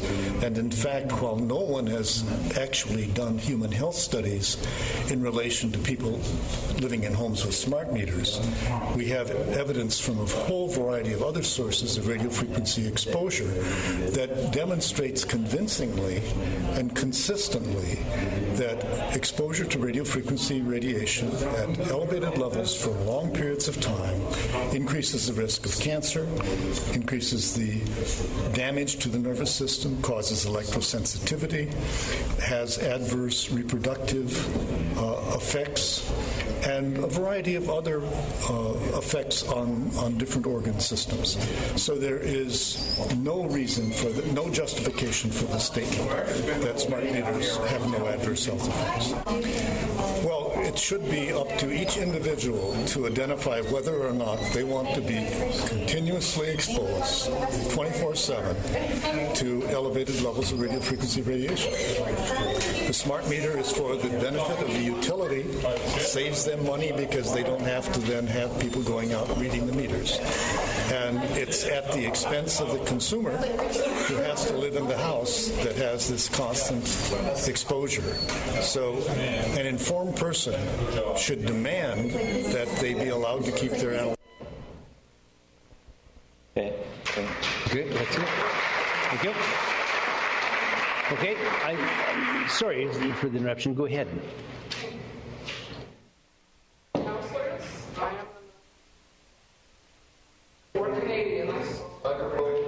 Sorry, start that timer again. It is started. I am the NIMO's early warning device. I'm one of 4 Canadians diagnosed and on CPP disability for electrohypersensitivity. That's EHS.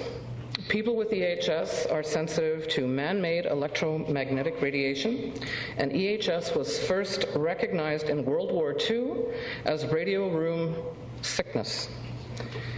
That's, as Barbara said, about 3 to 5% of Canadians now are severely EHS, and they know it. Another 35% mild to moderate, they may not know it. And the UK scientists who came up with this data said that by 2017, with the proliferation of wireless technologies, they're expecting 50% EHS. That's a lot of sick people and a healthcare system that really doesn't know what it's doing. I'll describe life with EHS, discuss liability, and ask you to take ameliorative techniques in the city of Nanaimo. Now, according to Dr. Magda Havas, environmental researcher at Trent, people with high body burdens of mercury are more easily affected by EMR than people without mercury. So I ask you, who here has not lived near a pulp mill spewing out heavy metals? Who here has not broken a fluorescent light at some point full of mercury? Who has not got mercury fillings in your teeth? According to the World Health Organization's own data, the greatest source of mercury poisoning is the fillings in your teeth. I'm exactly like you. I've got the fillings, I did the pulp mill, the CFLs. What makes me special is I had industrial strength exposure at the age of 46 to a banned commercial fungicide, which was mercuric chloride.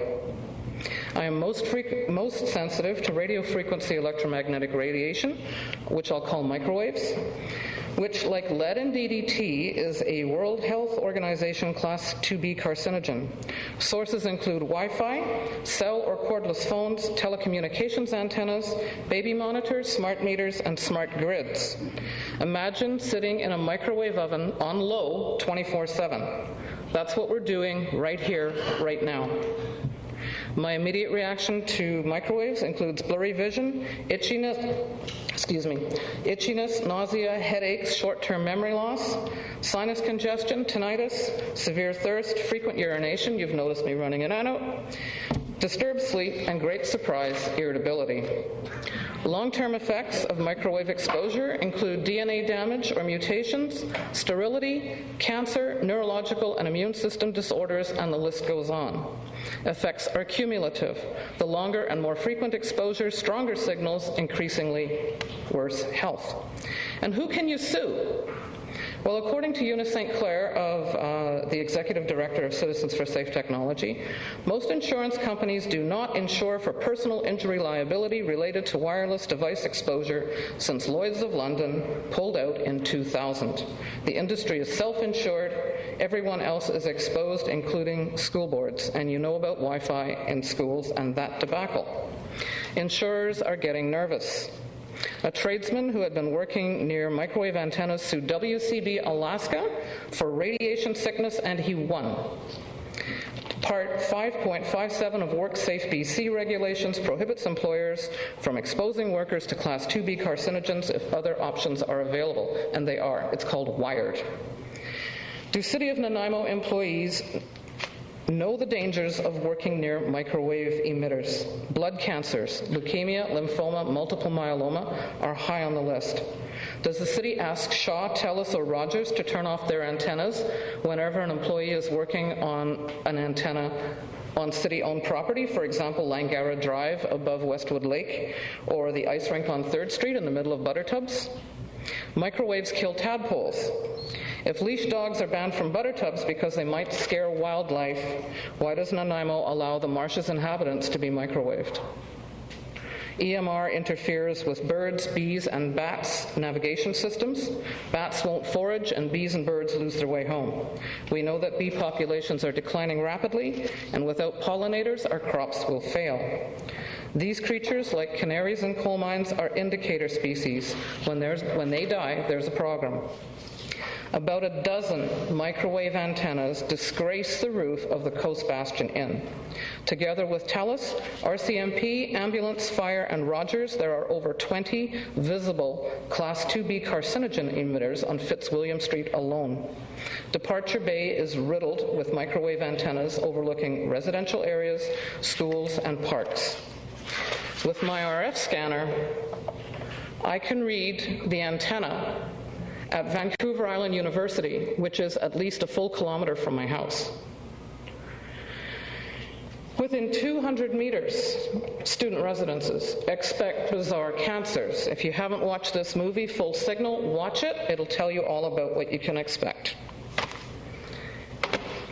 Community centers, libraries, government offices, the university, shopping mall, coffee shops, doctors' offices, and even the hospital have infinitely hackable Wi-Fi. And doesn't that make you wonder about your personal medical records?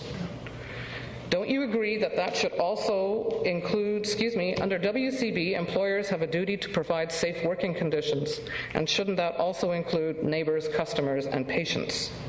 Under Canadian human rights legislation, government's offices have a duty to accommodate people with disabilities. Shall I phone ahead so you can turn off your wireless transmitters when I come to pay my taxes?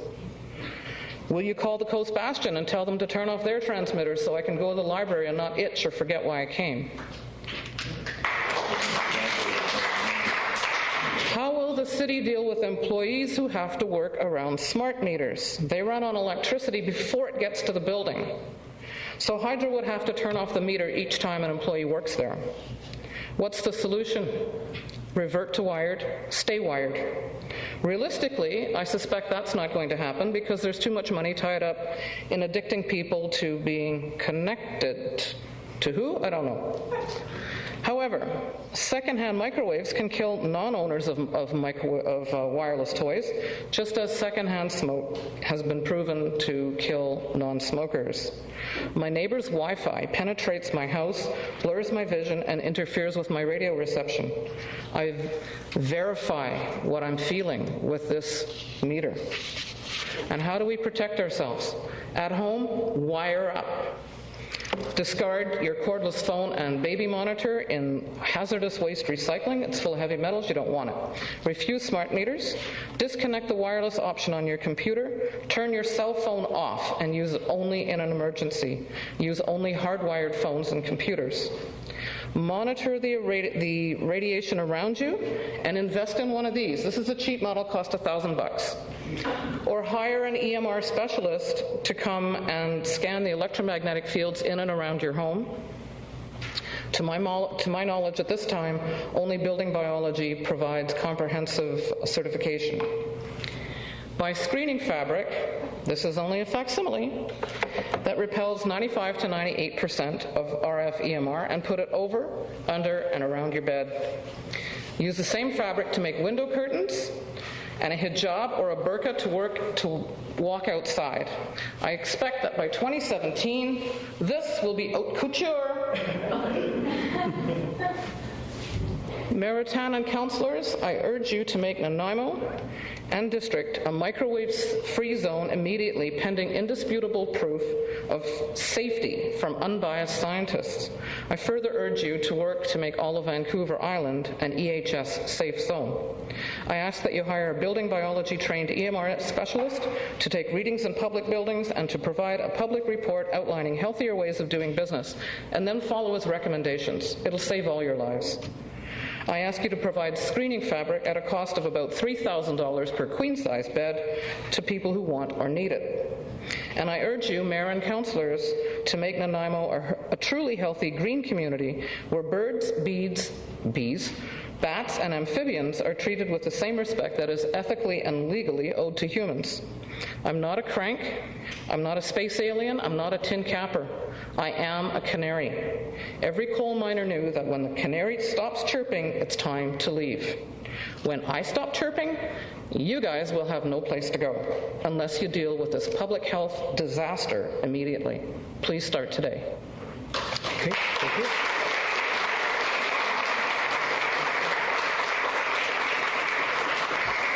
No, I see no questions. Thank you very much. We'll be showing this. Watch the papers. All in favor? Opposed? Carried. Thank you. I see no questions. Thank you very much. And the final delegation is Mr. Ted Olenek. Mr. Olenek, are you here? Yeah. Welcome, sir. You also have up to 10 minutes. Sorry? May I ask a question about... He's a BC Hydro employee, and it doesn't give his home address either. Yes, it says 400 Madsen Road. Yeah. That's Hydro. Doesn't, I'm representing Hydro. I know you're representing Hydro. That's what I just want to make clear.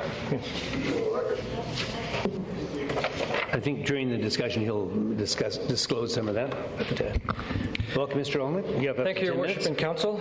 I'll try to give an overview and try and address some of the issues that have been raised, and hopefully there's questions after that can help address some of the issues that have come up. Firstly, for us, the Smart Meter Initiative is an initiative that is going out throughout the utility world.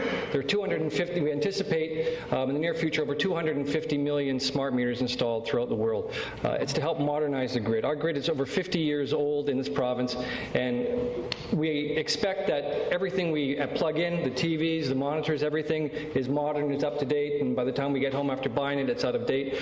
But the only thing that hasn't been updated is the grid. And through the Smart Meter Initiative, we want to upgrade the grid. And there's a number of reasons for doing that. First off, we'll talk about, which is important for our ratepayers, is the cost of the Smart Meter Initiative. It's over $900 million to put forward. But from our perspective, we do not believe that there will be a rate impact on our customers because of the cost savings. Over the life of the program, there's going to be $1.6 billion in savings. It's a net present value of $520 million in savings to our to BC Hydro and, of course, to our ratepayers. over the next 3 years, the pressure on rates will be reduced by $70 million because of the introduction of smart meters. The important thing for us is conservation. We can build, and I know I've been before council before talking about building, and I know council's looked at it at the Jump Lake Reservoir building to add to the grid. The most environmentally friendly thing we can do to meet our electricity needs is reduce our consumption. We are, in BC, up there, if not the worst users of electricity. We consume more electricity than pretty much every place else in the world. Surely there's room for us to reduce our consumption. And with smart meters, we believe we can provide that information that helps consumers reduce their usage, and we believe it's up to 15% that consumers will be able to reduce their consumption. Through that, because there'll be an in-home device that will provide to consumers, or that can be provided, there'll be a voucher rebate that consumers will use with a smart meter, take it, and they can put that inside their house should they choose to have that information, which the smart meters relaying. How the smart meter system will work is there'll be a meter there and provide wireless information to a collector, which will then put it back to BC Hydro. We're anticipating with the conservation that will obviously reduce and defer the need for more construction down the road. Either we buy more or build more, refurbish our facilities, and hopefully there'll be less need to do that in the future. Also, with a smart meter, because of the nature that it sends information to a collector, it'll help us with restoration and with outages. With outages right now, our system is antiquated. You have to call in. The only way we know of an outage happening on our system is if somebody calls to us and tells us that there's an outage at 123 Main Street. Until that, when we have smart meters, what the smart meter will do is send a ping to the collector, which will send information back to BC Hydro. I have stats here I won't go through because of time. We're in other jurisdictions where they have it, how many thousands and thousands of dollars, hundreds of thousands of dollars they've saved in vehicle costs and fuel costs and manpower costs, worker costs, with regards to sending people out and trying to deal with outages. Particularly in Gulf Islands here, on an example. We will leave, say, Gabriel Island, not knowing there's still people out because nobody has called in to let us know. It'll allow us then to go to stay there until the work is done, because our system will tell us there are still outages over there. The other one is theft. I know it was dealt with recently on the agenda with the Grow Up. Theft is a big issue for BC Hydro. We have $100 million a year in theft that we have to deal with. Through this measurement system with the smart meters, it'll provide us better opportunity to manage our system and provide more accurate information. There's an issue talked about with privacy. For clarity on that, the smart meters will not provide us anything more than personal consumption at that residence, which the analog meters do right now. It's not going to give us per second billing, not going to tell us when somebody's visiting, when your electric toothbrush is on. It's just going to it relays an hourly information of consumption at a business, or to BC Hydro from that residence. And it does that 4 to 6 times a day. In total, it'll equal 1 minute per day that it relates to BC Hydro. I know the doctor from New York had mentioned it's on 24/7. It is not on. Okay, we listened patiently while the other people spoke, and now we want to listen to this gentleman. Let's treat everyone equally, okay? Sorry. Thank you. It's not on 24/7. The meters will be relaying information 4 to 6 times a day in total for 1 minute. And I'll discuss the issue of radio frequency. And it was mentioned about the World Health Organization. It was put forward as a Class 2 carcinogen because of the possibility, and quoting from the World Health Organization, the possibility that these exposures might induce long-term health impacts. And they were very clear on that it was because of the concern they raised that. They put it in a Class 2 of possible, which also, as mentioned, was, I think they mentioned DDT and lead, but also in that Class 2 classification is coffee, Chinese pickles, and other items. If as part of all that, Category 2, we ban there'd be cars, no coffee, no pickles, no Wi-Fi, no cell phones, no medical alert systems, no GPS, no radios, no TVs. Doctors would not be allowed to carry pagers. They'd fall in the same category as Wi-Fi, so we wouldn't have those things available to us. The other part I'd like to quote from the World Health Organization. And talking about, they weren't talking necessarily about so much about Wi-Fi itself, but the heavy use of cell phone users. And the study they referred to were people who would use on the studies that have been done, and they referred to were over 10 years heavy users of 30 minutes a day for cell phone use. And how did they? Well, I'll get to that another point in a second there. To date, as Councillor Unger mentioned, no adverse health effects have been established as being caused by mobile phone use. And this was put forward by the World Health Organization in June of 2011 in their media center. It's not BC Hydro saying that. That's put forward by the World Health Organization in June of this year. The international pooled analysis of data gathered from 13 participating countries found no increased risk of glioma or meningioma with mobile phone use of more than 10 years. Again, that is from the World Health Organization.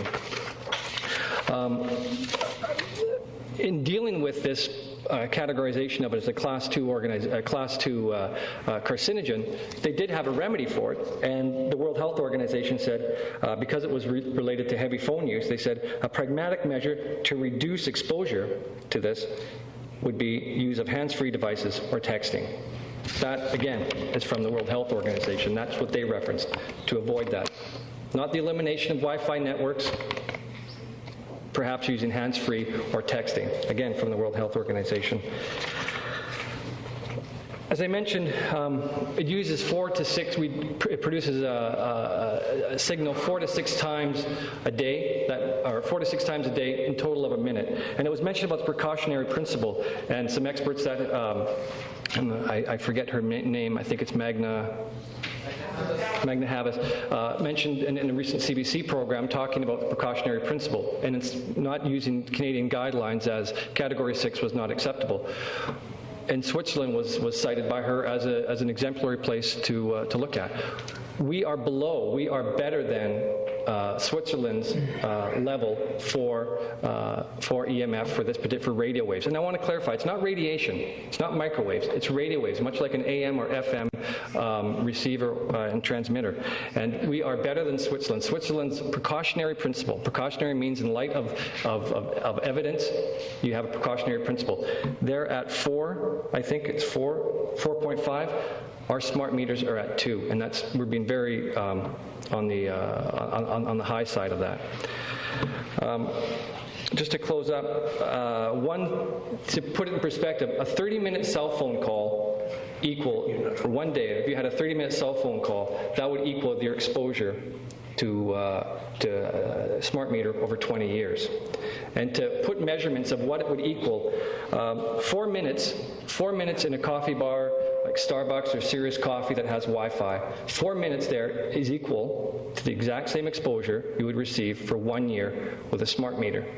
So based on tonight's meeting that started at 7, and the Wi-Fi networks that I can see on my phone, the 8 Wi-Fi networks that are very strong signal in this building, we have been exposed to what's equal to about 30 years of Wi-Fi exposure, of smart meter exposure.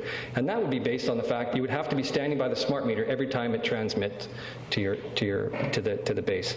So smart meter exposure is well below the toughest standards that we face that are prescribed in Switzerland. I'll leave it on that. Okay, thank you, sir. We have some questions before you rush away. Councillor Patchy. Thank you, Worship. Thank you, Mr. Olenek. Why would BC Hydro want to know 4 to 6 times a day how much energy I use? It's a collection of data. It also helps us when we're doing measurements to when is the consumption for an area. Much like when there's a hockey game on, it helps us better plan our system.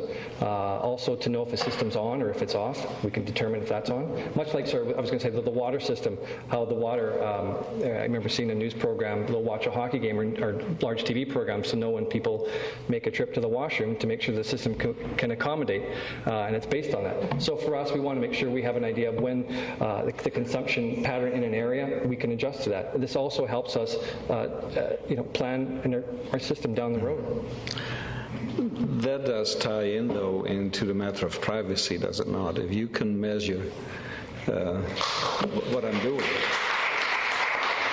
We're not measuring. No, we're not measuring what you're doing. We're measuring. Well, you can measure what's on and what's off. You just admitted. No, we can. Yeah, we measure. We have an hourly consumption of what's going on in an area. Okay. So, but we're not measuring what you're doing if you're home or what's going on in your house. We don't. All right. I watched. I'm not saying anything. I'm just saying. No, it's I'm asking a question, you're answering them. I watched CTV before I came here tonight, and there was a segment on whatever the lady's name is, and she did mention 20 years of the lifespan of a smart meters being equal to 30 minutes on a cell phone. But what she also said was that BC Hydro would be willing to move your smart meter away from your house, provided you'd be willing to pay for that. Yes. Isn't that some kind of admission that... No, it's not. What it is,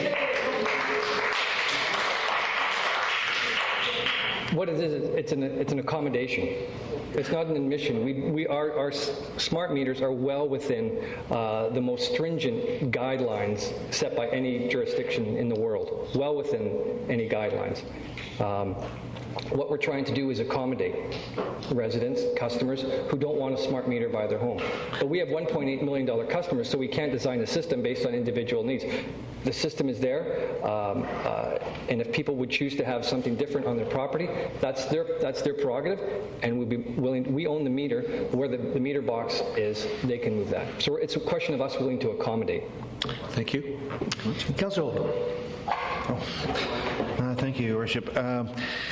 The delegations that we heard from tonight didn't dispute any of the goals that you've been that you talked about in the first half of your talk, Ted. There may be some interest in privacy from what Councillor Padgey said, but the delegations themselves concentrated only on the wireless emissions. And so why didn't BC Hydro look at a wired system? We did look at a wired. The wired system that's available is through Itron. What they've done, I'm not sure the jurisdiction that they offered it, but it's for industrial use customers on telephone lines, not available for us on that. That's not something we would subscribe to.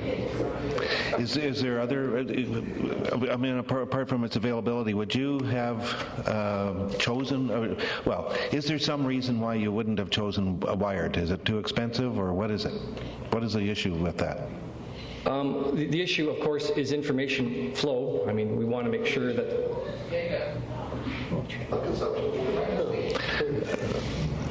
So if it's a third party owning the transmission of data, we don't have control over that as we would with that. BC Hydro, as we would with a telephone system provided by TELUS or whoever would own the lines. BC Hydro is a Crown corporation. We are bound by the provincial laws of privacy, the Privacy Act. So all our data, the issue of privacy, it's encrypted, much like online banking. That whether you subscribe to online banking or not, millions of Canadians do. It's 128-bit logarithmic encryption, and that's how we're going to encrypt that data. And through our system and through what we have, we protect the integrity of our customers' information. And there's only information is consumption information. We have hired ethical hackers to try and get into the system to see if anything can happen. And we have guidelines to follow that we are mandated by law with regards to privacy. Mm-hmm. Okay, thank you. Okay, Councillor Unger. Thank you, Your Worship. I have very, very great concerns. Not the same as the people who spoke earlier, but the fact that these will be allowed to snoop into my house, and then we'll be able to tell you when I'm watching TV, when I'm on the computer, what time we make dinner at the house because it'll be on. Then I need to be convinced that rates will not be based on amount of usage on the grid at any one point, so that I have to start having my supper at 2 o'clock in the morning. I would like to hear from you confirmation that rates will not be in various blocks throughout the time of day, because what has happened to hydro rates in the last 2-3 years, I think it's somewhere around 30% that the rates have gone up by this two-tier system of billing. Are you going to come up? You said you're going to transmit information, 4 times a day? So you can have 4 different block times to determine how much hydro I'm using at any one point in the day at that time. Now, is there an assurance that there will not be different rates for different time periods of the day? There are no time of use rates are not on the agenda as part of this.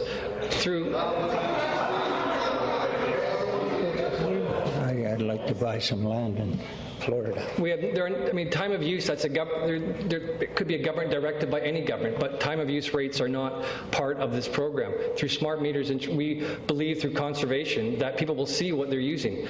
The real-time data that's available is only available to you in your home. It's not not available to us. We have hourly consumption patterns that we would have. It also provides us information of when the system is on, when it's running by your home. We don't have consumption patterns and knowing when you turn the TV on or whatever consumption's going, whatever you're consuming it for.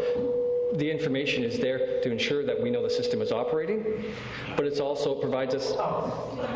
But I can go to my meter now and watch that little mouse moving around and around and around.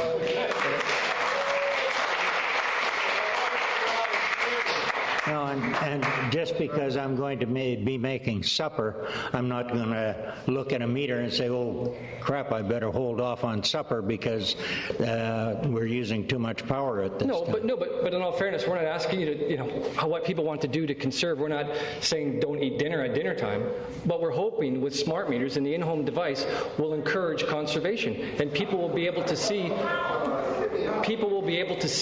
their consumption patterns in their own home. We are the largest consumers, pretty much the largest consumers of electricity in the world, and we believe this is an opportunity that will provide people the real data in front of them to change their behavior and their patterns. Surely if we're one of the largest consumers, there is opportunity for us to conserve more. And by having the data and having that information, we're putting more of the responsibility on a lot more responsibility of conservation on consumers as well. And they will have that information. We won't have detailed information about what's going on in your home when you're watching TV or anything like that. The only person who would have that would be the resident on the in-home device. We don't have that. It's only hourly, 4 to 6 times a day. Well, BC Hydro better get a very large education program going. Okay, you finished? Yes, thank you. Councillor Sherry. See, Mr. Chairman, Mr. Olenek, this is usually the shape of a meter on the house.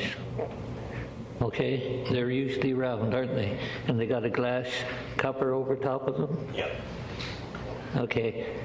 Now, with this new technology and method, you're going to be emitting a wave of some sort.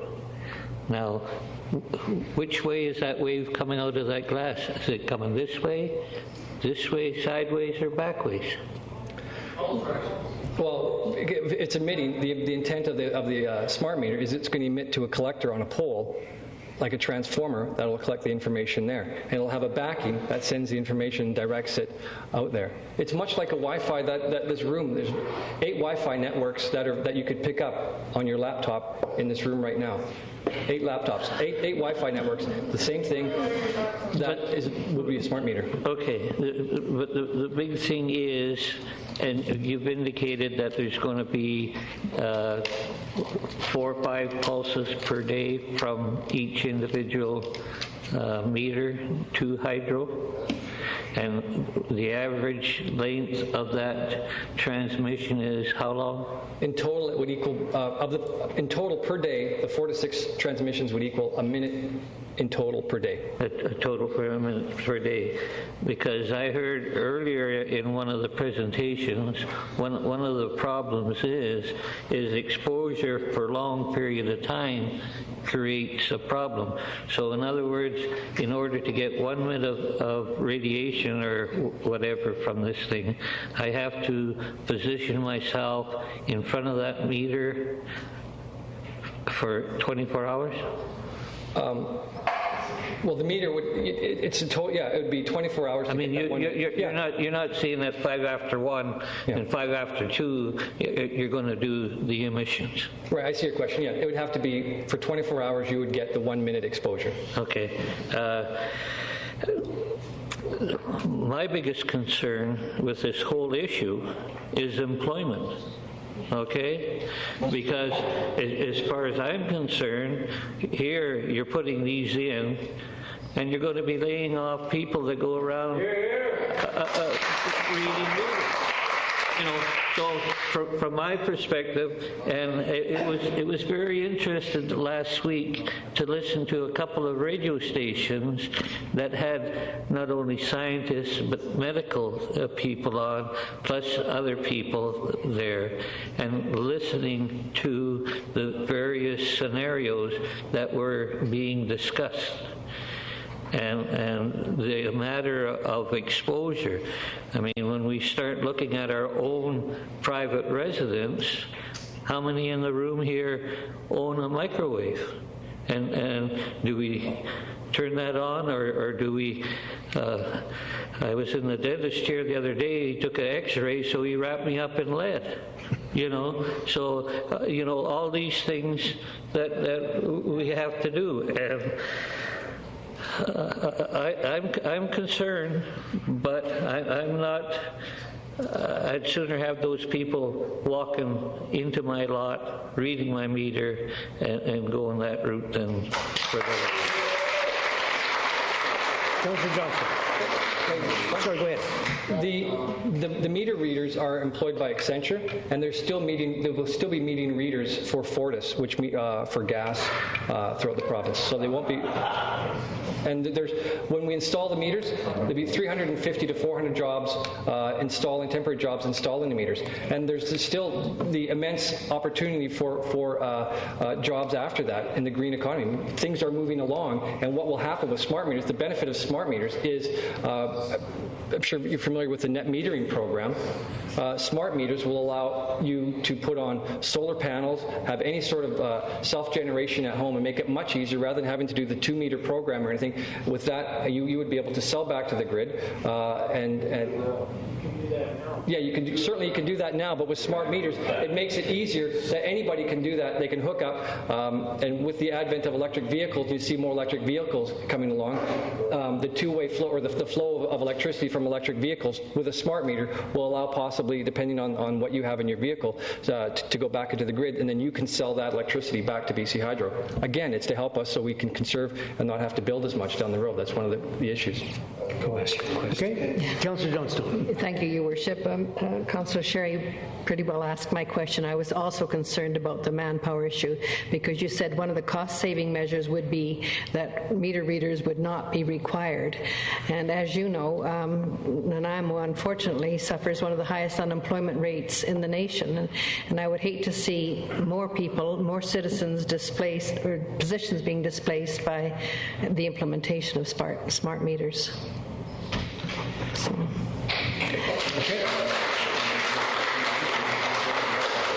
Okay, I see no further questions. Move receipt of the delegation. Second, all in favor? Carried. Thank you very much, Mr. Olnick. We now move into question period, and these is agenda items only. Remember, we're not looking for statements, we're looking for questions, and guess why? It's called question period.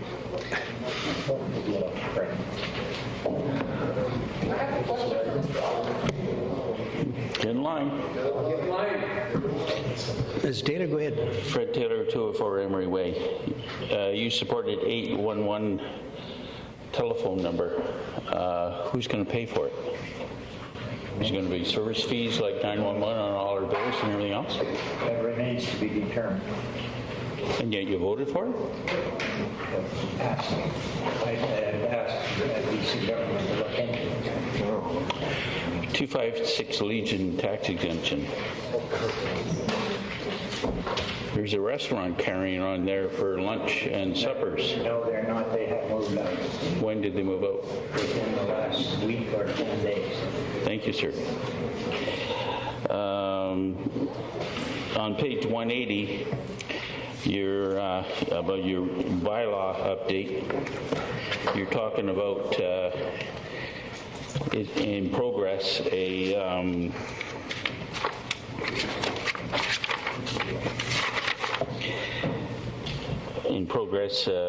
alternate approval progress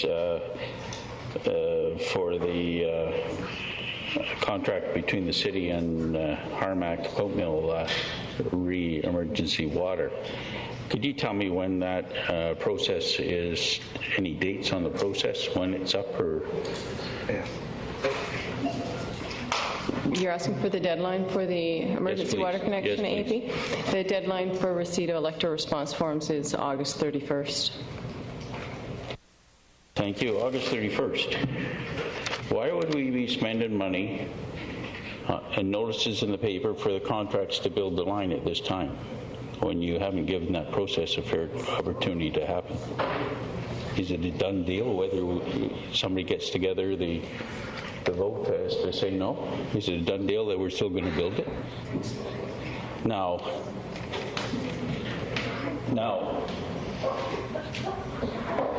and it got to be in by the 26th, I think it is, the bids to build it. And yet we got until the 31st for the process. What's going on here? Now, I've heard a story that we need to have everything on the go to happen in November, the shutdown of the mill. All you need is a T in the line out there with a valve on the end, and I can put one in your house water system in 30 minutes. And it's not very cost money, ready to go. For once the process happens and you see that you get a yes or no. But I think properly, the process should happen before there's a call for bids at our expense. And that ties you up legally if bids come in for acceptance.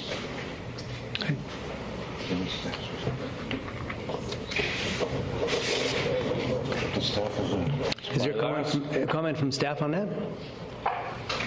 Just, Your Worship, that the tender is set up so that if the approvals aren't provided through the alternate approval process, it won't be awarded, and there is no liability. The tender's been awarded accordingly. But it all costs money, staff time, everything. Advertising.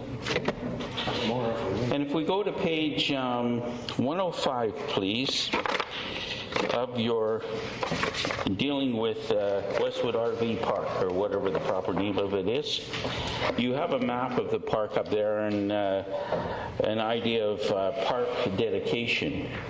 If I could recall in past years, that area becomes flooded in high storm times, etc., because all the roads that come down towards the lake funnel the water in the center.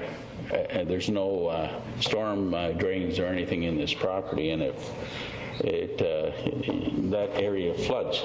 Now, one important thing that I would like to ask Council to consider in any negotiations or development of this property, where you see on that page park dedication with an arrow and a triangle-shaped piece there, you need that piece, whether we expropriate it or whatever, because your walkway around the lake in front of this property is on a right-of-way owned by the city.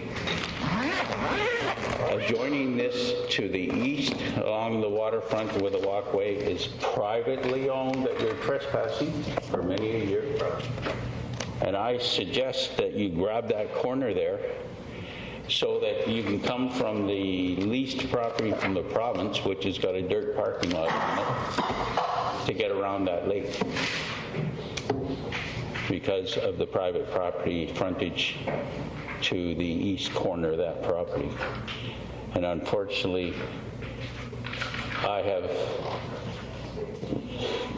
spent a lot of time in trying to see how the city can gain this property, but it's sort of impossible. Thank you. Thank you, sir. Do you have a question?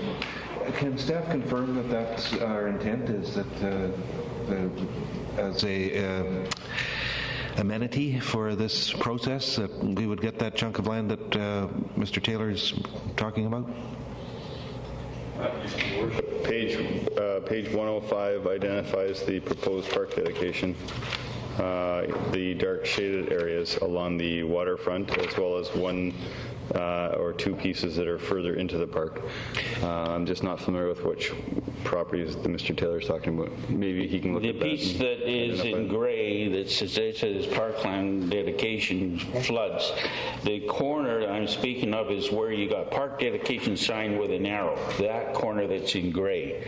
Because the land to the east to the water is private land. It's a private right-of-way that's failed through tax sales in the late 20s and early mid-30s to come to the province, or which should have got it with the provincial land that's behind it. So it sounds like we're accommodating what Mr. Taylor's asking for, which is the dark shaded area. In any matter that you deal with this property, I'm asking. Okay, so. That's what they offer. Okay, thank you. Good. Welcome, sir. Hello, Council. I'm MLA Doug Rowley. I know all of you, and you all know me. I'd like to ask a couple of questions about the smart meters, and just to fill in the debate a bit here. I'd like to ask Council, are you aware that in Sweden this type of radiation is recognized as a workplace disability, first of all? Second, that $1 billion is being spent on a program with rather dubious claims to conservation, when in fact we've encouraged Hydro to consider retrofitting public buildings, encouraging or subsidizing low-income British Columbians to retrofit their windows in their houses to achieve... Point of order, Mr. Chairman. I'm sorry to interrupt Mr. Routley very much, but this is supposed to be a question period, and there is an issue of jurisdiction here. I'm not sure why a member of the legislature of BC would be talking to a city council about something that's your jurisdiction. I'm asking if the council is aware of these facts. Are you aware of those facts? Yes. Are you aware of the fact that, in fact, $1 billion is being spent on a program that is rather dubious in its claims? Are you aware of the fact that in Sweden this type of radiation is recognized as a workplace hazard? And are you prepared to intervene within the jurisdiction of the council to recommend to BC Hydro that there be an assessment? Because it was mentioned by Mr. Olnick that Hydro is subject to the Privacy Act. Yes, they are, but there has been no privacy impact assessment of this system. If I may, Mr. Chairman, you say, are we going to intervene? Do we have intervene status? Are we allowed to intervene into provincial matters or private matters through the corporation of the government? You know, this is where I'm having difficulty. Yes, there's concerns been raised in that. There's as identified earlier, there's councils that have written to the minister. There's councils within the province that have proposed resolutions to be dealt with at the Union of BC Municipalities Convention, which is coming up in September, where we will be in attendance and we'll have the opportunity to discuss that. But to take us, I feel very uncomfortable being asked to take on an intervening process when you got scientists and professional people both in medicine and in the scientific field are having their discussions, having their disagreements and are working through the system, okay? To start now asking us to be interveners, show me any member on staff that has a degree in that type of technology, or anybody on council that has a degree in that technology, to start performing these tasks. I have that difficulty, and I'm looking forward to seeing the news clips and the debate in the provincial legislation between the two governing parties down there as it relates to this issue when it hits the floor? Well, that's part of the problem, Councillor Sherry, through the chair. BCUC does not have oversight over this. It will never come to the floor of the legislature, and that's why I think citizens are being driven to the extent of addressing local councils, asking councils like Colwood to do what they can to express the concerns that citizens have. In fact, this program will not come to the floor of the legislature except through question period there. So this is part of the dysfunction that is, I think, causing local councils to have to uptake these provincial issues. The same could be said for homelessness, that a lot of these issues are not being debated in the legislature. So I'm just asking that the council please consider the request of the citizens to intervene in the form of a letter, perhaps to BCUC or to BC Hydro or to the government, to ask them to reconsider based on the very legitimate concerns, health concerns, but also economic and environmental concerns that people are expressing. Thank you. Thank you. Okay, sir. Thank you, Mr. Ridley. On a lighter note, Council, I just have two quick questions. On the street entertainers regulation bylaw, it says to address equity concerns past first reading. What was the equity concern? Yes. Your Worship, I'm not actually sure what the delegation is referring to. Councillor Pad, do you mind? It's on our agenda. I think by that you should think in terms of everything being equal for every busker. Okay. My other question is, you passed first, second, and third reading. Does that mean the bylaw is passed, or is it just going to be read first before any action is taken? Final approval. Your Worship, it will come back at the next council meeting for final adoption. Okay, so nothing's been passed yet. It's just going to be reviewed by the council. Is that correct? It takes two council meetings to pass the bylaw. To adopt. Okay. Thank you. Yep. Hi. Hello. I'd just like to state one major thing. We just need your name and address for the... Sorry? We need your name and address for the files, please. Jeanette Pongratz Doyle, 2710 South Forks Road, Nanaimo, BC. It was the WHO who rated the Wi-Fi to be a 2B possible carcinogen. And so if you're mocking the rating of possible carcinogen... Okay, just let me interrupt. We're not mocking anything here. We're just receiving delegations. Yep. And sorry, madam, but listen, what we're doing now is the question period. Yeah, so my concern is that if it's not taken seriously, then lead and DDT are not taken seriously, because the 2B rating is the same as lead and DDT. So I just wanted to say that. And as far as being EHS, I am also that, because my family was electrified by BC Hydro when they installed the 230 kV high voltage power lines in South Forks last November. And I am very hyper-electrosensitive from now on, and don't think I'm not going to react to the Wi-Fi that's in this room. My blood is racing so fast, it's hard for me to breathe, and it will take probably 2 days for me to get over staying here this night to be part of this. Thank you. Welcome. Hey, Sharon Copid, 2322 Panorama View Drive. So I have some questions. Last time we were here, council defeated the motion with the DVP. Some of you actually said the comments you made were we should get this particular DVP off the table and make sure that they get their act together. Some of you actually said this is a real awful mess, quit digging, and we should defeat this particular DVP completely. So now you've gone the other way, which is not uncommon. I want to know, I don't understand your rationalization, so I'd appreciate that.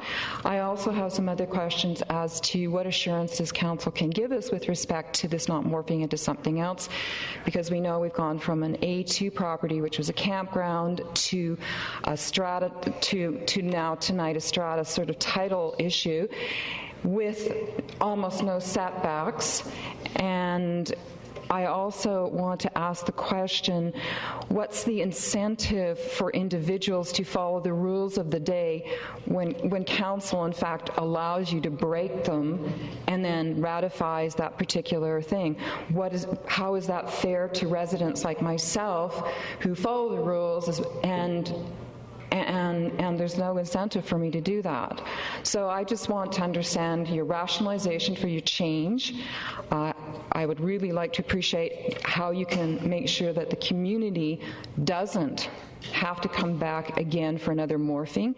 And I'd like to understand the fairness. And I mean, you were talking earlier tonight about how you could fine buskers and everything. And I suspect at no point in time has there ever been a fine for this particular development because it was in violation. It was just like, okay, we'll just keep going on. So those are my questions. They're for the asking, and I would love to hear the answers. Okay, well, we have, I think Councillor Pecci covered some of it, but I see he's on again, so Councillor Pecci. You know, I think I explained to Mrs. Kofod earlier why it was that I supported this, as opposed to last time around. Mm-hmm. I have gotten to know some of the people there, mm-hmm. and ultimately, to me, that is the thing that really counts. There are people who have had many, many years of uncertainty, mm-hmm. people who are willing to go along with what the proprietor, Matterhorn, is willing to offer, all but 8. I think the proprietor has been fairly generous in offering those people who have been paying memberships for a long, long time to basically donate the pad that the RV sits on. But to me, another very important part was that when we had the last go around with this, the people that came and spoke were really upset about the trail that was along the property towards Westwood Lake. And that has been eliminated. The owner has offered parkland, and I've been on it, I've seen it. That's not without problems. Even Mr. Taylor pointed out some of those problems. But Mrs. Kofod, the bottom line is that you nor I want this to go on for another 17 years. And there comes a point where we are doing something that I don't believe in any way, shape, or form would entice you not to stick with the law and do what you should be doing, that being an honest, law-abiding citizen. I find that a bit of a stretch, frankly. And okay, I don't understand how. So what I'm trying to say to you is that it's not black and white.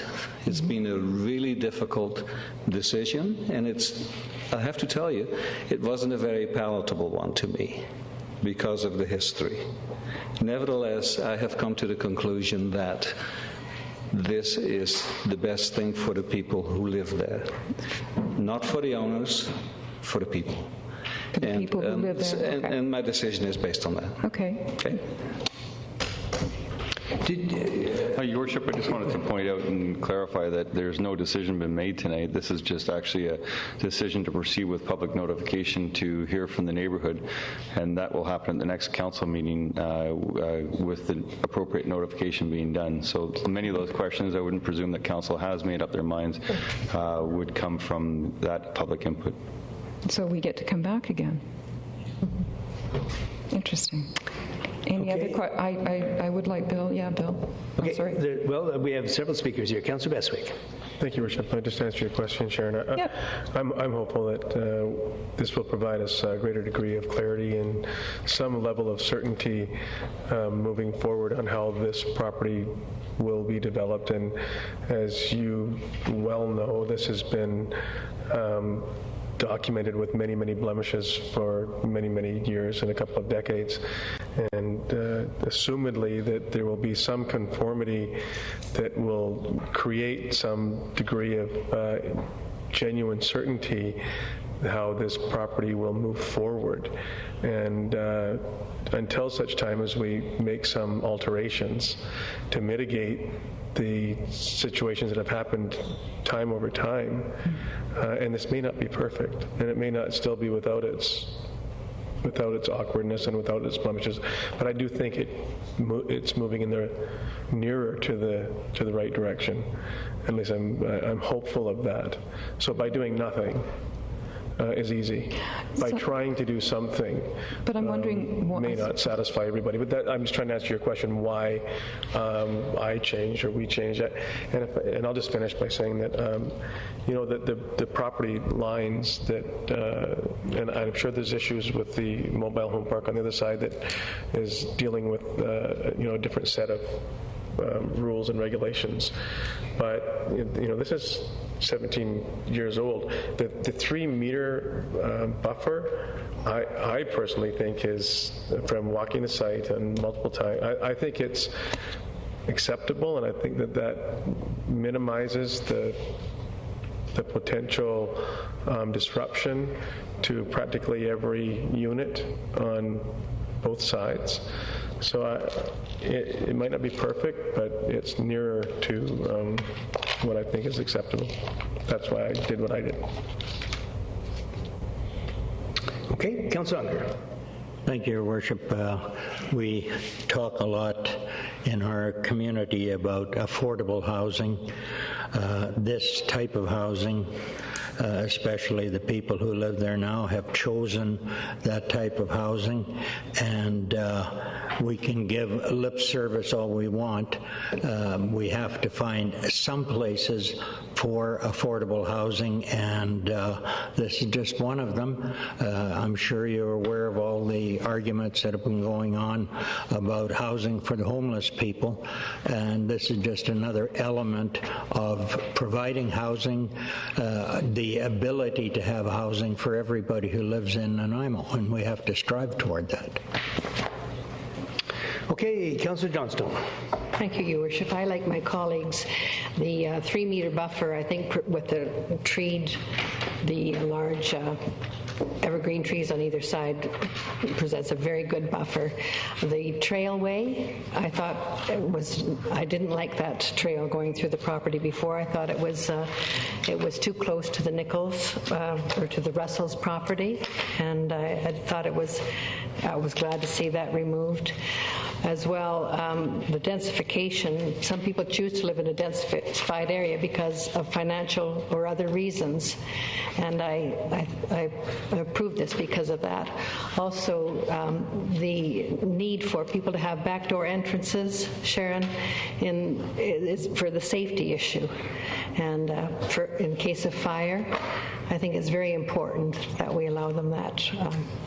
Okay, so I appreciate all your discussion points, but my big thesis here tonight is in contravention to what it started out to be, where we are today is quite different, and I feel that the community has been let down, and I don't feel that there is anything really of huge benefit for the community through this other than to the people who live there, and I feel that there should have been some sort of, if you're not following the bylaws, then you get some notice on title. If you're not following the bylaws, you should get some fines, and instead it's just being dragged on, and by your rationale tonight, you've just ratified my feeling as to, hey, I can do whatever I want if I can outlive you. No, that's what I'm feeling right now, and I think that that's kind of really unfortunate, because that's what I hear on the street is if you do it long enough, you're going to get it, and that's what I'm hearing back from you guys, so that's all right. That's the way it is. Okay, thank you very much. One more. Council Holden. I really dislike rewarding those who have either broken or contravened the laws or pushed the limits well beyond. But we do have a bunch of residents living there now. They're just the same as residents who live in any other kind of neighborhood. And finally, we choose, I felt I was choosing not an attractive option, but the least unattractive. I dislike what we did tonight. And we just started the process, as they say. We haven't finished it yet. We may change it yet. But but for me, we need to muddle through somehow. And what the staff came up with as reasons for doing this seemed to me to be slightly better than rejecting it again. But there were other options presented on the February 28th meeting, and that was legal non-conforming without strata titles. So I don't understand why you couldn't have gone for that one. I just feel that continually rewarding recalcitrant behavior, and it's not fair to other businesses, and it's not fair to people within the community who are law-abiding citizens, and the message that you give is not really fair, and that's just the way it is. I completely agree. I just think that, Sharon, I feel the same as pretty well everyone else has. I think the biggest thing to me isn't really so much affordable housing, but rather trying to find a resolution to this issue that's been going on for several years. And every time you get a solution or a resolution on a problem like this, you're going to get one side that may be happy and the other side isn't, and that's the way it is. And I don't think if there was a way that we could saw it off that everyone would be happy, I think we would probably very seriously look at it. But having spent a lot of time on this one, all of council has seen it's a tough decision.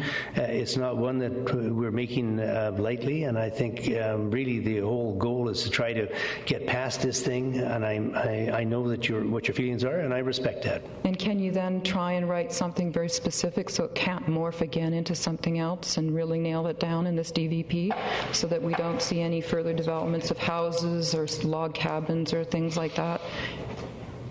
Can you nail it down? Well, it's something certainly we can refer and see with the discussion. But I mean, we can't stop people from making applications. No, I appreciate that, but it's just continual, as you well know. Yeah. And it's disrespectful to the community. No, But I appreciate your comments. Thank you. Thanks, Sharon. Your Worship and councillors, I'd like a point of clarification, please. BC Hydro stated that the emissions are much lower than the Swiss limit allowed. I believe this to be untrue.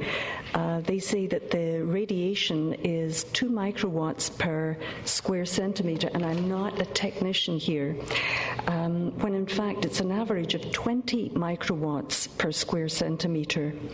And some of the bursts... Okay, we're not scientists here. You have to understand the jurisdiction here. This is provincial. Yes. We're going through this angst here with really very little input and a very little chance to do much about it. And so if you're going to ask us some technical questions about how it should be done, we don't have that expertise to answer the question. I think this is something that I really wish the government, the provincial government, would step in and take a leadership role in it. Yes. So many times we get involved with downloading things and they're thrown on our shoulders. We don't have the capacity to make these decisions, and nor are they binding if we did. And so we're trying to say to people, respectfully, we want to listen to them, respectfully, we want to hear the concerns. But in this particular issue, we can do nothing about it. That's the problem. I just wondered if it was permissible that Mr. Olenek respond at this time? It is a question period. Okay? Thanks very much. Thank you. Now, you've made a presentation before. You've got a question period. I just want to say, real quick, thanks for everybody listening, and I appreciate that you've probably been overwhelmed with a whole bunch of technical stuff that you never expected to see cross your desks. And I just want to appreciate the fact that you're listening and you're paying that attention to us. And now my girlfriend's got her 2.5-year-old here down from the Yukon, so I better get going. Okay, thank you very much. Yes, Sir Valancourt, 5320 Kenmore Drive. First off, I'd like to compliment you on the line of questioning on the BC Hydro smart meter controversy that we're discussing. Councillor Apache, Councillor Unger, and I believe yourself as well, raised privacy issues. My question to you is, has the presentation from the BC Hydro representative convince you that there are no privacy issues? No. Okay. Also, there seems to be a lot of controversy over the emission of radio waves, and I'm not that well versed in that, but there is evidence being brought forward both ways, but nobody seemed to have touched on this. This is an additional source of radio waves. Okay, this is a question period for questions related to Right, and agenda I'm items. asking you if you're considering the fact. Yes, we are. No, pardon? We have no authority. The thing is, No.